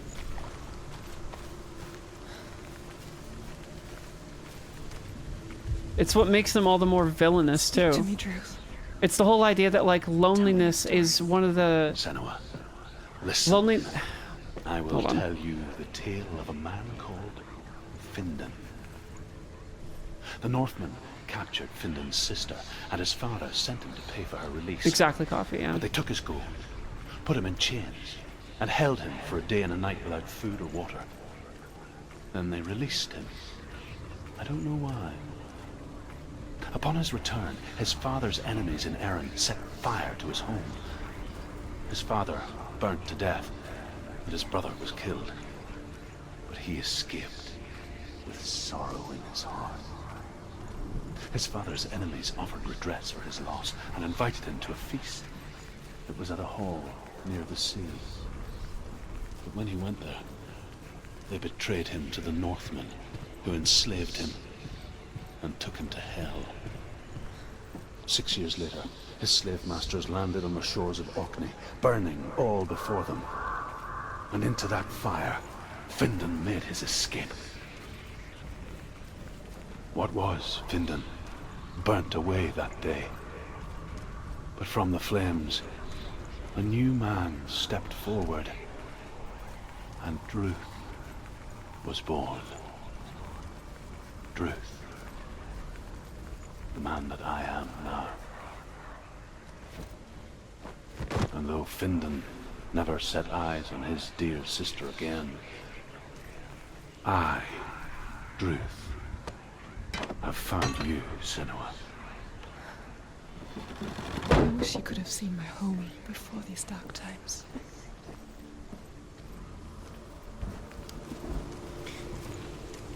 To the point from earlier, though, like with loneliness, right? Loneliness is a thing that is self-cyclical, right? The act of feeling lonely then pushes you away from other people because you don't want to be a bother to anybody.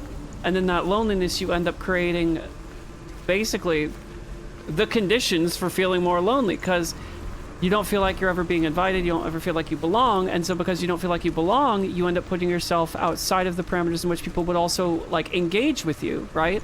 So you put yourself in a position where the loneliness further perpetuates. And so you end up in a cycle that is self-fulfilling.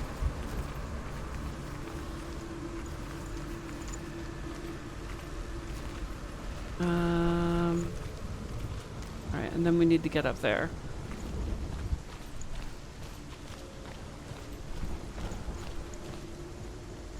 I think, right?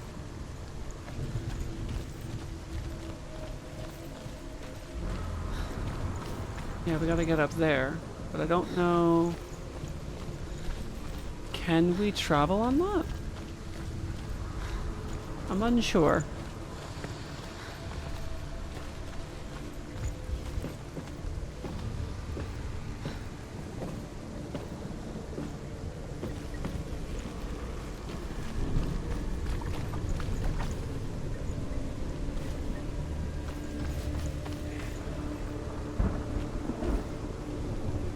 Then I think we can make our way up there from the other side.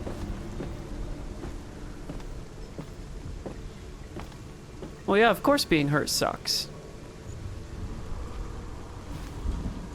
Of course it does, but that's that's one of the reasons why I like this one in particular, because this is specifically talking about like the aspects of the illusions of what we tell ourselves our existence is, right?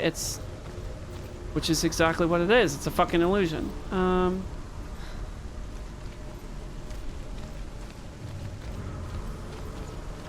Remember, maybe you can just walk up there.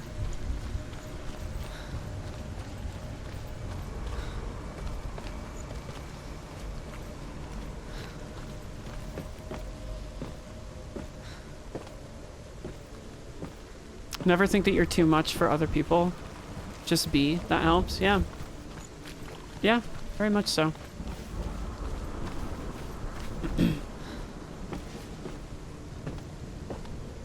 The world is just illusions? Oh, I mean, kinda, yeah. That's the whole point of this section of the game. It's this massive piece of the things that we tell ourselves are the truth are not actually the reality of the world that we live in.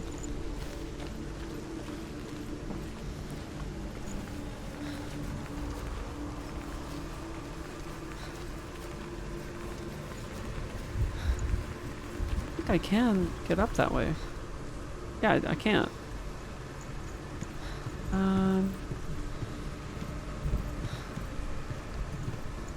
I must be missing a bit. Maybe we go back up here.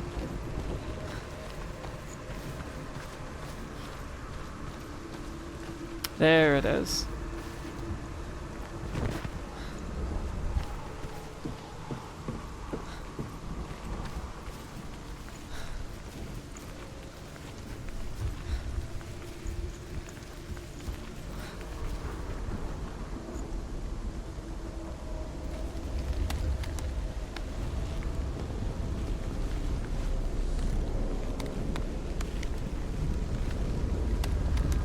Come on.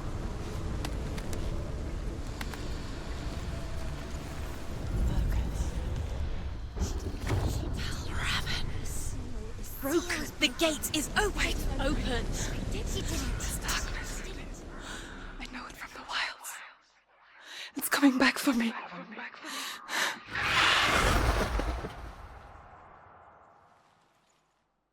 It is Kai, yes.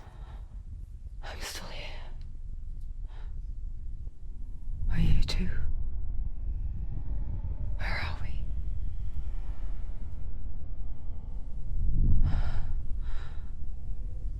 I remember.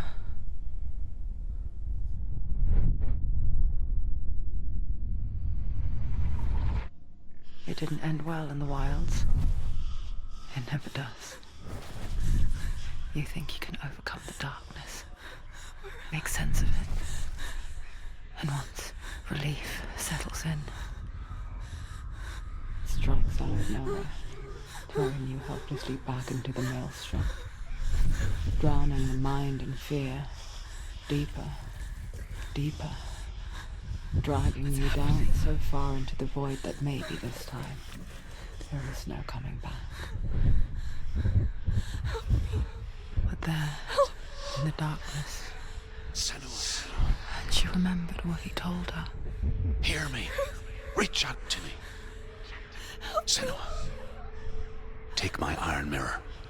Look into it, for it is a window into the underworld. Within, you will see the face of the darkness that you fear. And if you focus, like I have taught you to, you will also see that as much as the darkness has you trapped within its veil, it too is trapped within yours. Focus. Focus! Focus! I see you. I see you now. You led me to the wilds. You trapped me there.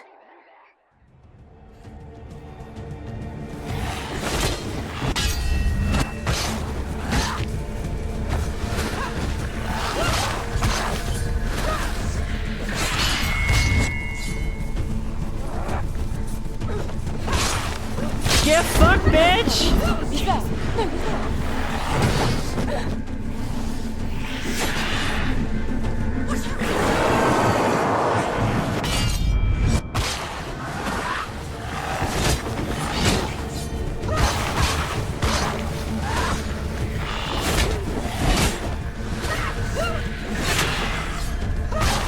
Come on.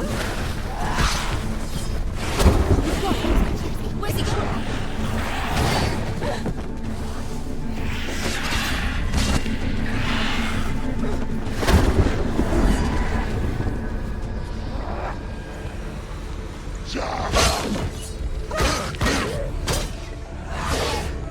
And we're good?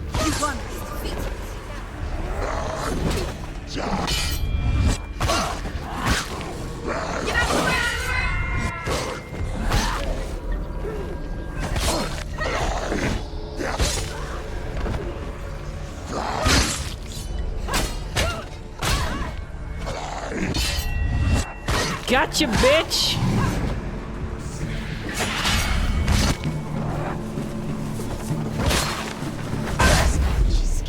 Defend yourself. Nobody cares.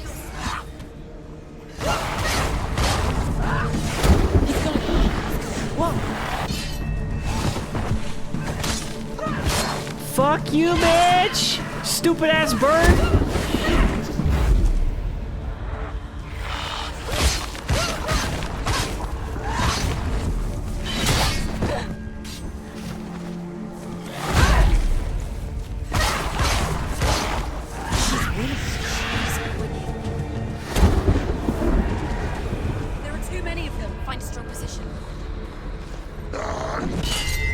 go.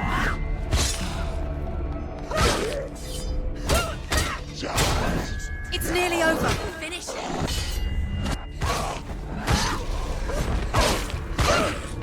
Come on. Couple more heavies. Fuck. Warrior. Remember your training.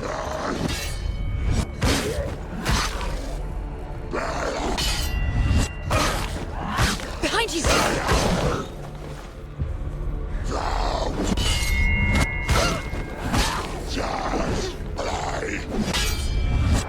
One more. He's gone. Behind you. Fuck.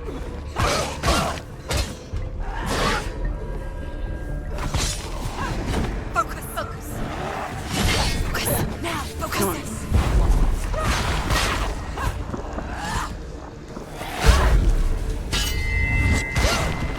Come on.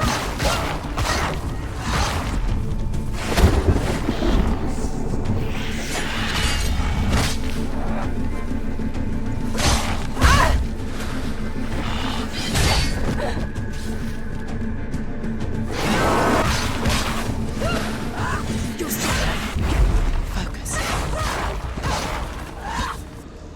Nearly there. Nearly there. Come on, motherfucker. You stupid ass fuck ass bird. I never beat you in the wilds, did I?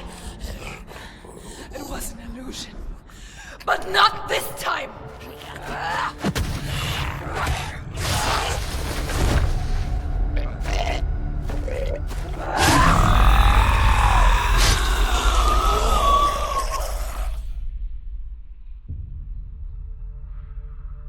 The mark of Valravan, one of the keys to the gate to Helheim. Hold it in your mind's eye. Let's fucking go, bitch. With every battle, the darkness grows stronger. Every victory bringing her closer to defeat. Unfair, isn't it? In those dark winter nights in the wilds, there were times when she considered letting go. If it weren't for Druth, a chance encounter in the wilds, she would not have heard his stories of the Northmen. And she would not have this chance to find Dillion's soul. I'm coming. I still hear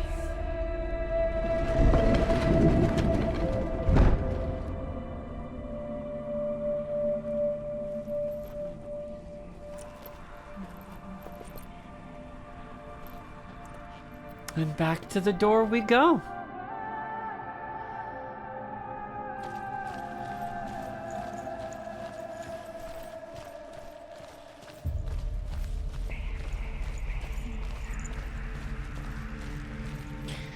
I will say that this one in particular does feel like it doesn't land as poignantly as Surtur does. Younger, she would lay in the grass and stare at the clouds.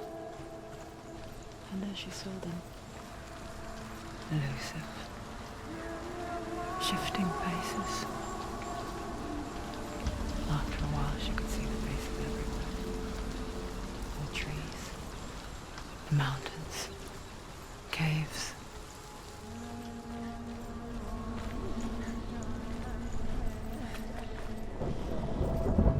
I think I went a bit too quickly.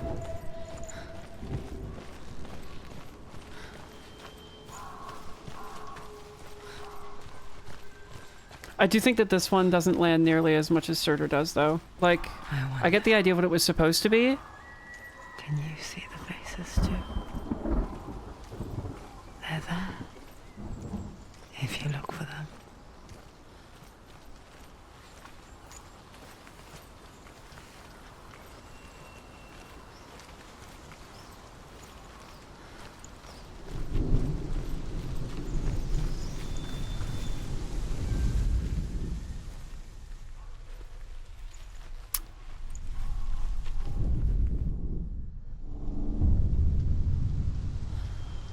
Senua, you have the sight, Mother? just like I do. Once you can see into the underworld and all the souls within it will see you. Don't be afraid when they speak to you. I will always be here to guide you. Did you see her? That was her mother, Galina. She was a priestess, a healer. She taught Senua to see the weave that binds the world together. And it was beautiful. It was a time before the darkness. But when it did come, it first came for her mother. Senua still sees her face from time to time, hidden in the world. Like she's still watching over. She misses her so much. The audio of this game truly is the MVP of the entire experience. Rolling thunder, man. Sheesh. It's good shit.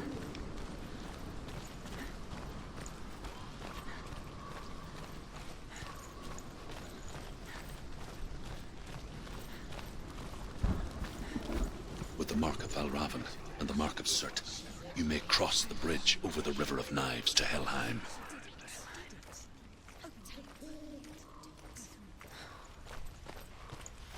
Well, let's go kill Hela, huh? Right? It's just surely it's just a hop, skip, and a jump through this, right? No, it's dangerous. It's dangerous. Don't open the gate. Don't. She's done it.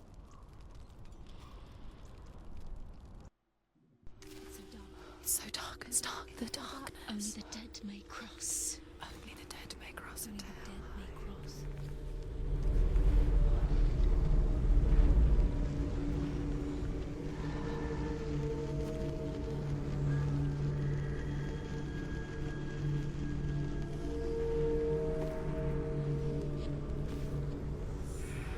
Take it easy, Kai.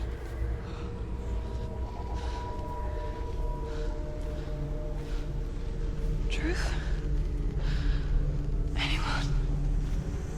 There is no one here but me. Not you. Did you think that I would let you go? That you lost me back in the wilds? I will never let you go. You can't get rid of me. I am your shadow. And I will be watching when you draw your last dying gasp. I'm not ready to die. You will be when you see what they did to your dear beloved.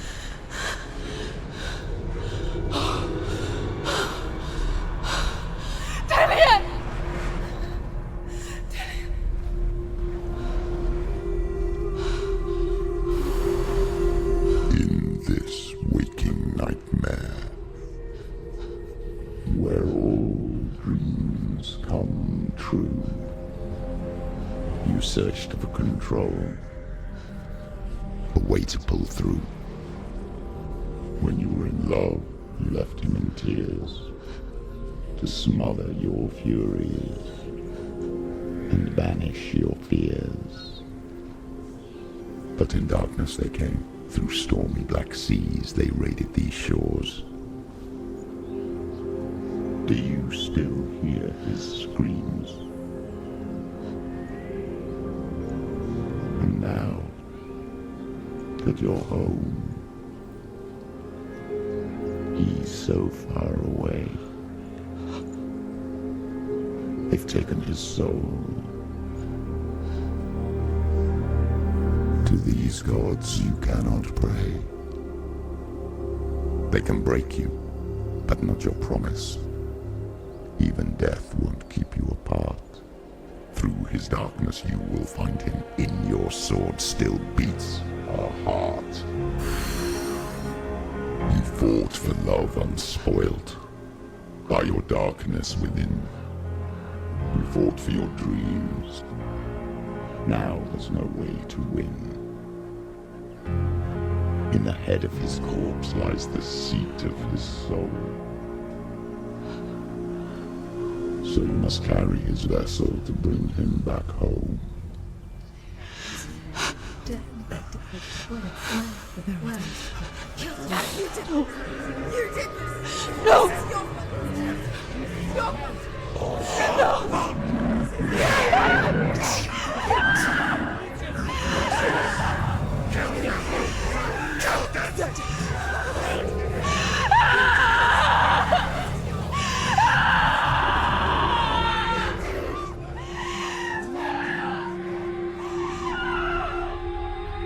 They can break you, but not your promise. Even death won't keep you apart. Through this darkness you will find him. In your sword still beats a heart.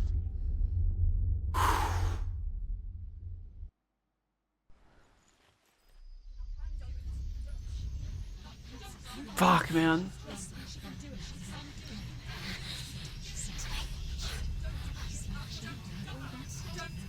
The darkness touched you. Everyone could see it in the hollows of your eyes. A gaze averted from life. You ran from it but brought it nearer. Led it to him.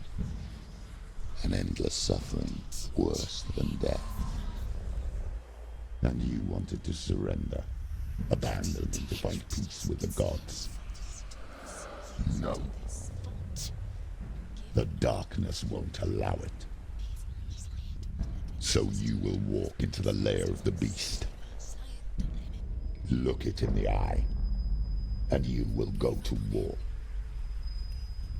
This is your mission.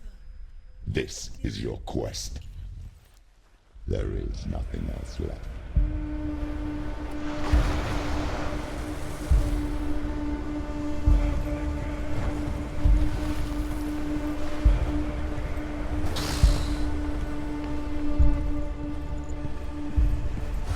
Let's fucking go, baby!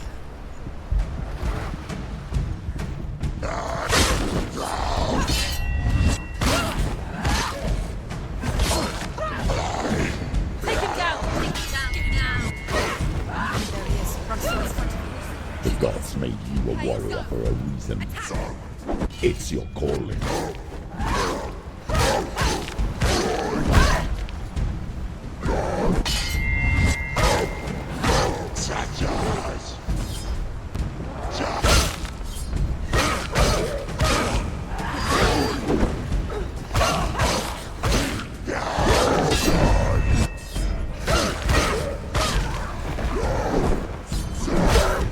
Fuck you. Suck my dick, bitch. Set it apart when there is a new road ahead. The only one that makes any sense.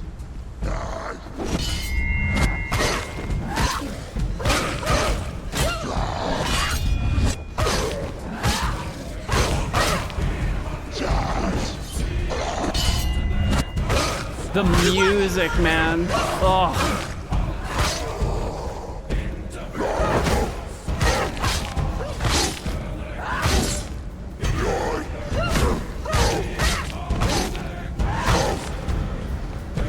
Finish this! End it now!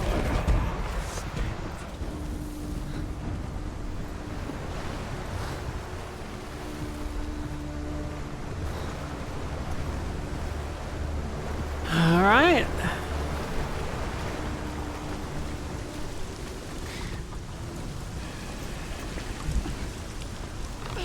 It took me way too long to realize when I played this the first time that this voice is the voice of doubt.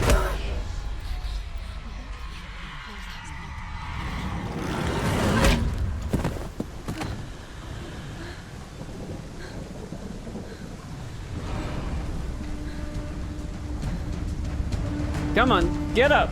Get up quick! It's not over! It's not over! Didn't keep going!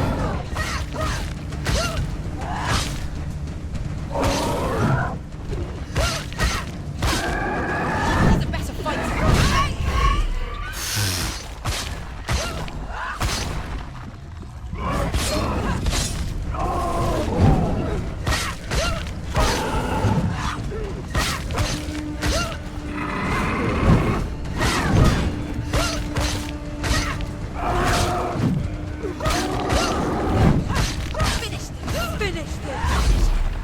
Come on.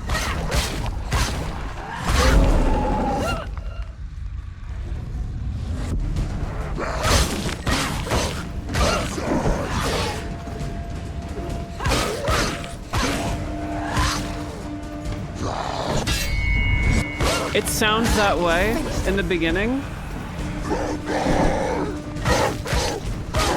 because it's the thing that's so you'll kind of understand later on, but that voice in particular is only goading you on because this isn't. If I say that, it kind of spoils the ending. I'll hold my tongue for now.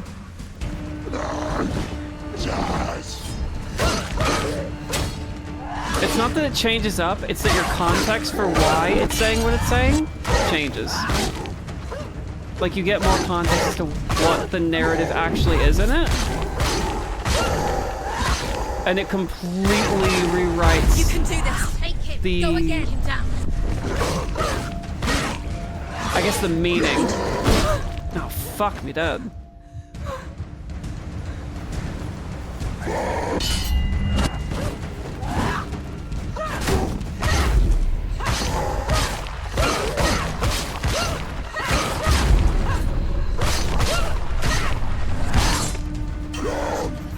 It's nearly over.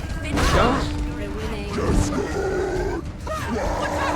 Oh, fuck. Here we go.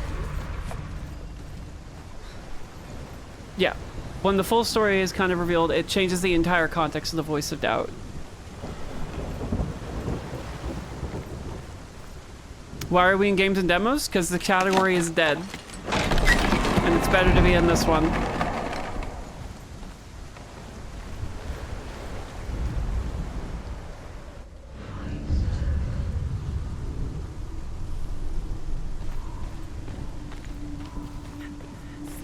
The journey to Helheim is... However you come to the gold-covered bridge that leads to Hell, you may find it guarded by a giantess. She will ask your name. She will ask your lineage. She will ask your business. It is a game. That is true. The North tell of the warrior woman Brynhild, Very true. who leapt into fire and rode to Hell to join her slain love Sigurd, and is challenged by the giantess.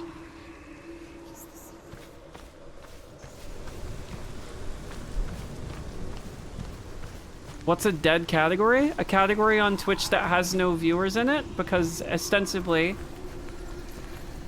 it's kind of a... Oh, right, I forgot about this part! That part took me way too long to clue in on. Looking forward to AC Black Flag Remake? It looks pretty fucking cool, yeah. Dead category is just a category on Twitch that doesn't have any viewership because the game is either super fucking old or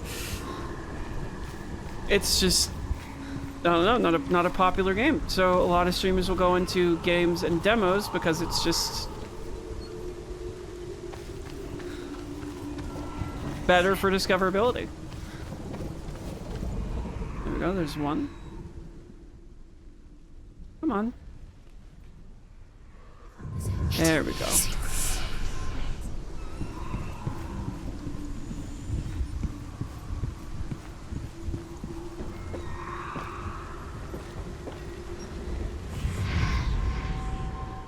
There's two.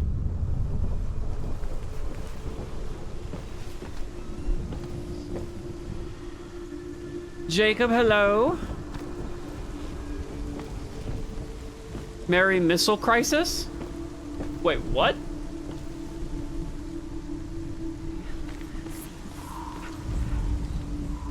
Hela possesses large dwelling places in Helheim. Tall are her walls, high are her gates. The name of her dish is hunger. Her knife is famine. On her threshold all will stumble. Her bed is called sick bed, and her bed hangings are called flames of a funeral pyre.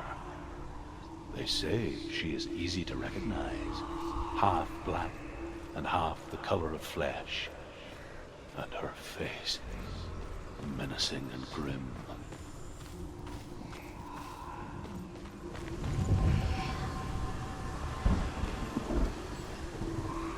Come on. It's right there. You'll find it. There we go. Oh, did I not get the... Did I not get the S? Fabric looking at monsters, such a good touch. Yeah, it, again, the vibe is nailed in this game.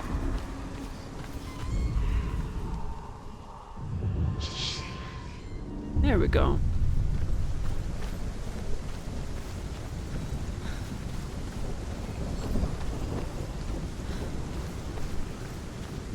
Recent geopolitical events, there might be some additional context needed. Yeah, that's kind of where I'm at. I'm not, like, did something else happen today?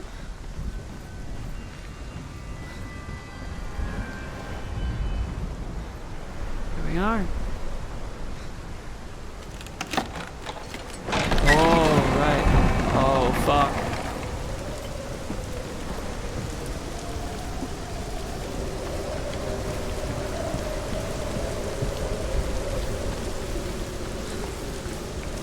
No actual historical event? Okay.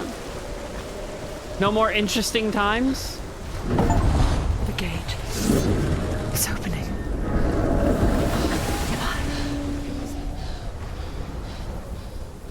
Who is it? It's coming. That song again. Is it? It's Hela. I would Yes, love some boring The times. source of the darkness. It's coming. This is your moment.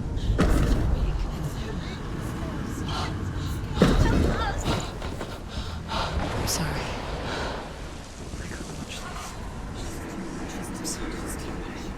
What are you doing? You're showing weakness.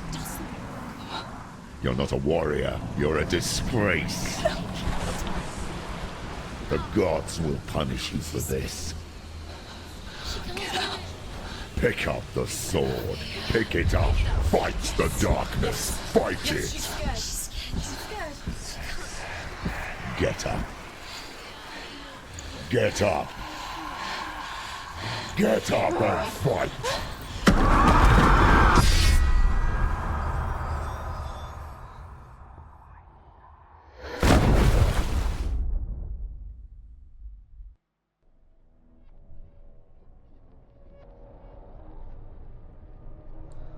Stormy seas and lost souls. She's dreamt of this before. They say dreams are visions of our memories, thoughts, and fears, as seen by our inner eye. But what if each one of us is always dreaming, even when awake, and we only see what our inner eye creates for us? Is this what hell is? A world shaped by Senua's nightmares. Maybe that's why people feared seeing the world through her eyes.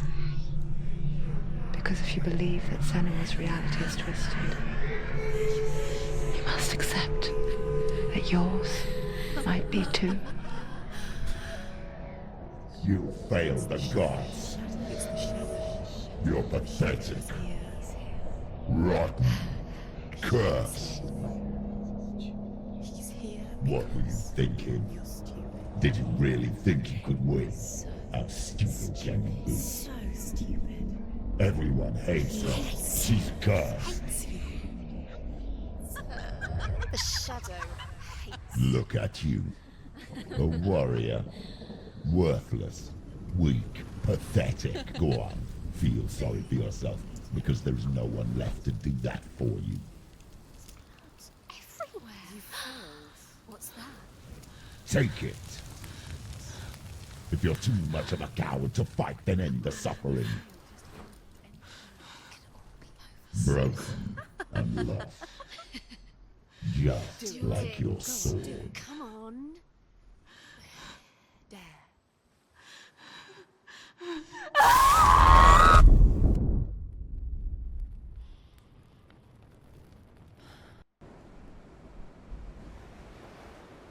Why go on when you give everything and face that which torments you, only to find that it is worse than you could have imagined? Why go on?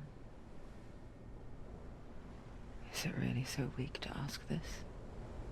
Or are we just so afraid of the honest answer that we do not dare pose the question? Sometimes the answer lies in a memory, a feeling, a song. It's the song. It's not real. It's a trick. It's not real. It is real. Listen to it. She Don't give up. Dillian. It's Not like this.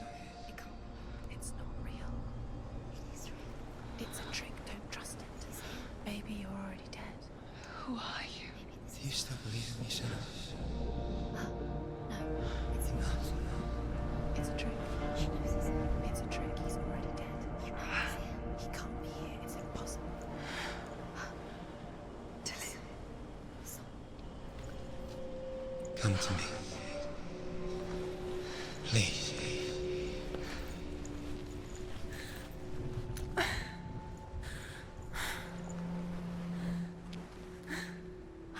The light. Go towards the light. It's him. There he is. It can't be him. It's just a trick. It's in your mind. No, he's here. It's in your mind. It's real. It's happening. Go towards it.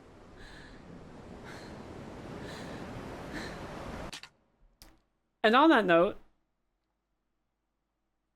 I think that's what we'll leave it for today. Hey, camera! Thanks, man. I need to get a new one, dude. Oh, brother.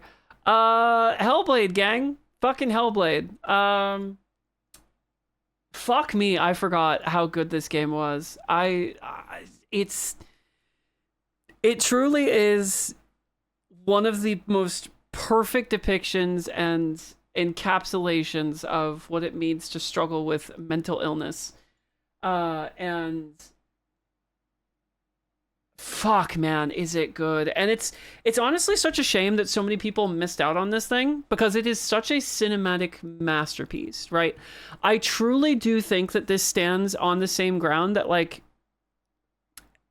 Death Stranding does. Like the just the way that it tells the story, the fact that it's very open to interpretation of like why things are a specific way, but also like the direct reflection of like how it can relate to you if you're someone if you're somebody that also struggles with this with some stuff or similar stuff to this shit. And I don't know, man. It's cool when a piece of art is able to make you an active part of its story, right? And as we get further and further in, you guys will kind of see that sort of happen. And you get to see the pivot where there's this voice of spite, this voice of rage that ends up turning inward and on herself, which is the voice of doubt. It's the voice that we oftentimes use against ourselves whenever we feel like we're not enough, we're not doing enough, we're not being enough, that we're not good enough for one reason or another. And it's such an evil little fucking voice. It's such an evil, vindictive piece of shit that every single one of us has. And overcoming that part of yourself is one of the hardest things you will ever do in your life. And it's very much similar to how, like she sees the gates of hell, she sees the thing of her own, basically, not of her own making, but of her own existence, right? She sees this thing, and it's this all-encompassing thing, which is exactly the way it feels to struggle with something like ADHD, chronic depression, chronic anxiety, like psychosis, anything that is debilitating in a certain way. And some people might say that, like, oh, Rin, well, why the fuck are you putting ADHD and schizophrenia on the same table? Like they're not comparable to one another. The reason why is because they are both debilitating. For different reasons, yes, but they are both debilitating. They are both disabilities by the very nature of what they are. schizophrenia causes you to not experience the world as most people do, right? And you see things and you have to engage in the world in a way that is basically, I don't know, not accommodating for, but like I can't really articulate it in any other way than what the way that the game kind of portrays it. So if somebody else actually has the lived experience, they would be able to speak more on it. But like, we can watch the video after we finish the game of like the making of the game, and they can kind of go into like what specifically it is to live with stuff like schizophrenia, because I just don't want to misspeak on it and portray it as something that it's not. But with stuff like ADHD, it is a debilitating thing, right? You don't have the chemicals in your brain that make you function the way that society expects you to. And in that, tackling the aspects of your own life that are much harder and should be easy, should be normal, right? They should be just, they shouldn't be a struggle. They feel like hella in that circumstance, right? They feel like this insurmountable thing to overcome. And I don't know. I love the way that the game articulates its message. I think it is so unparalleled. And I don't know, it's respectful representation. The parallels to anxiety there too. Yeah. Oh, there's so much. It covers so much shit. Basically, any sort of condition that you may experience that makes your life harder in one way or another from the side of things that are outside of the realm of your own control, right?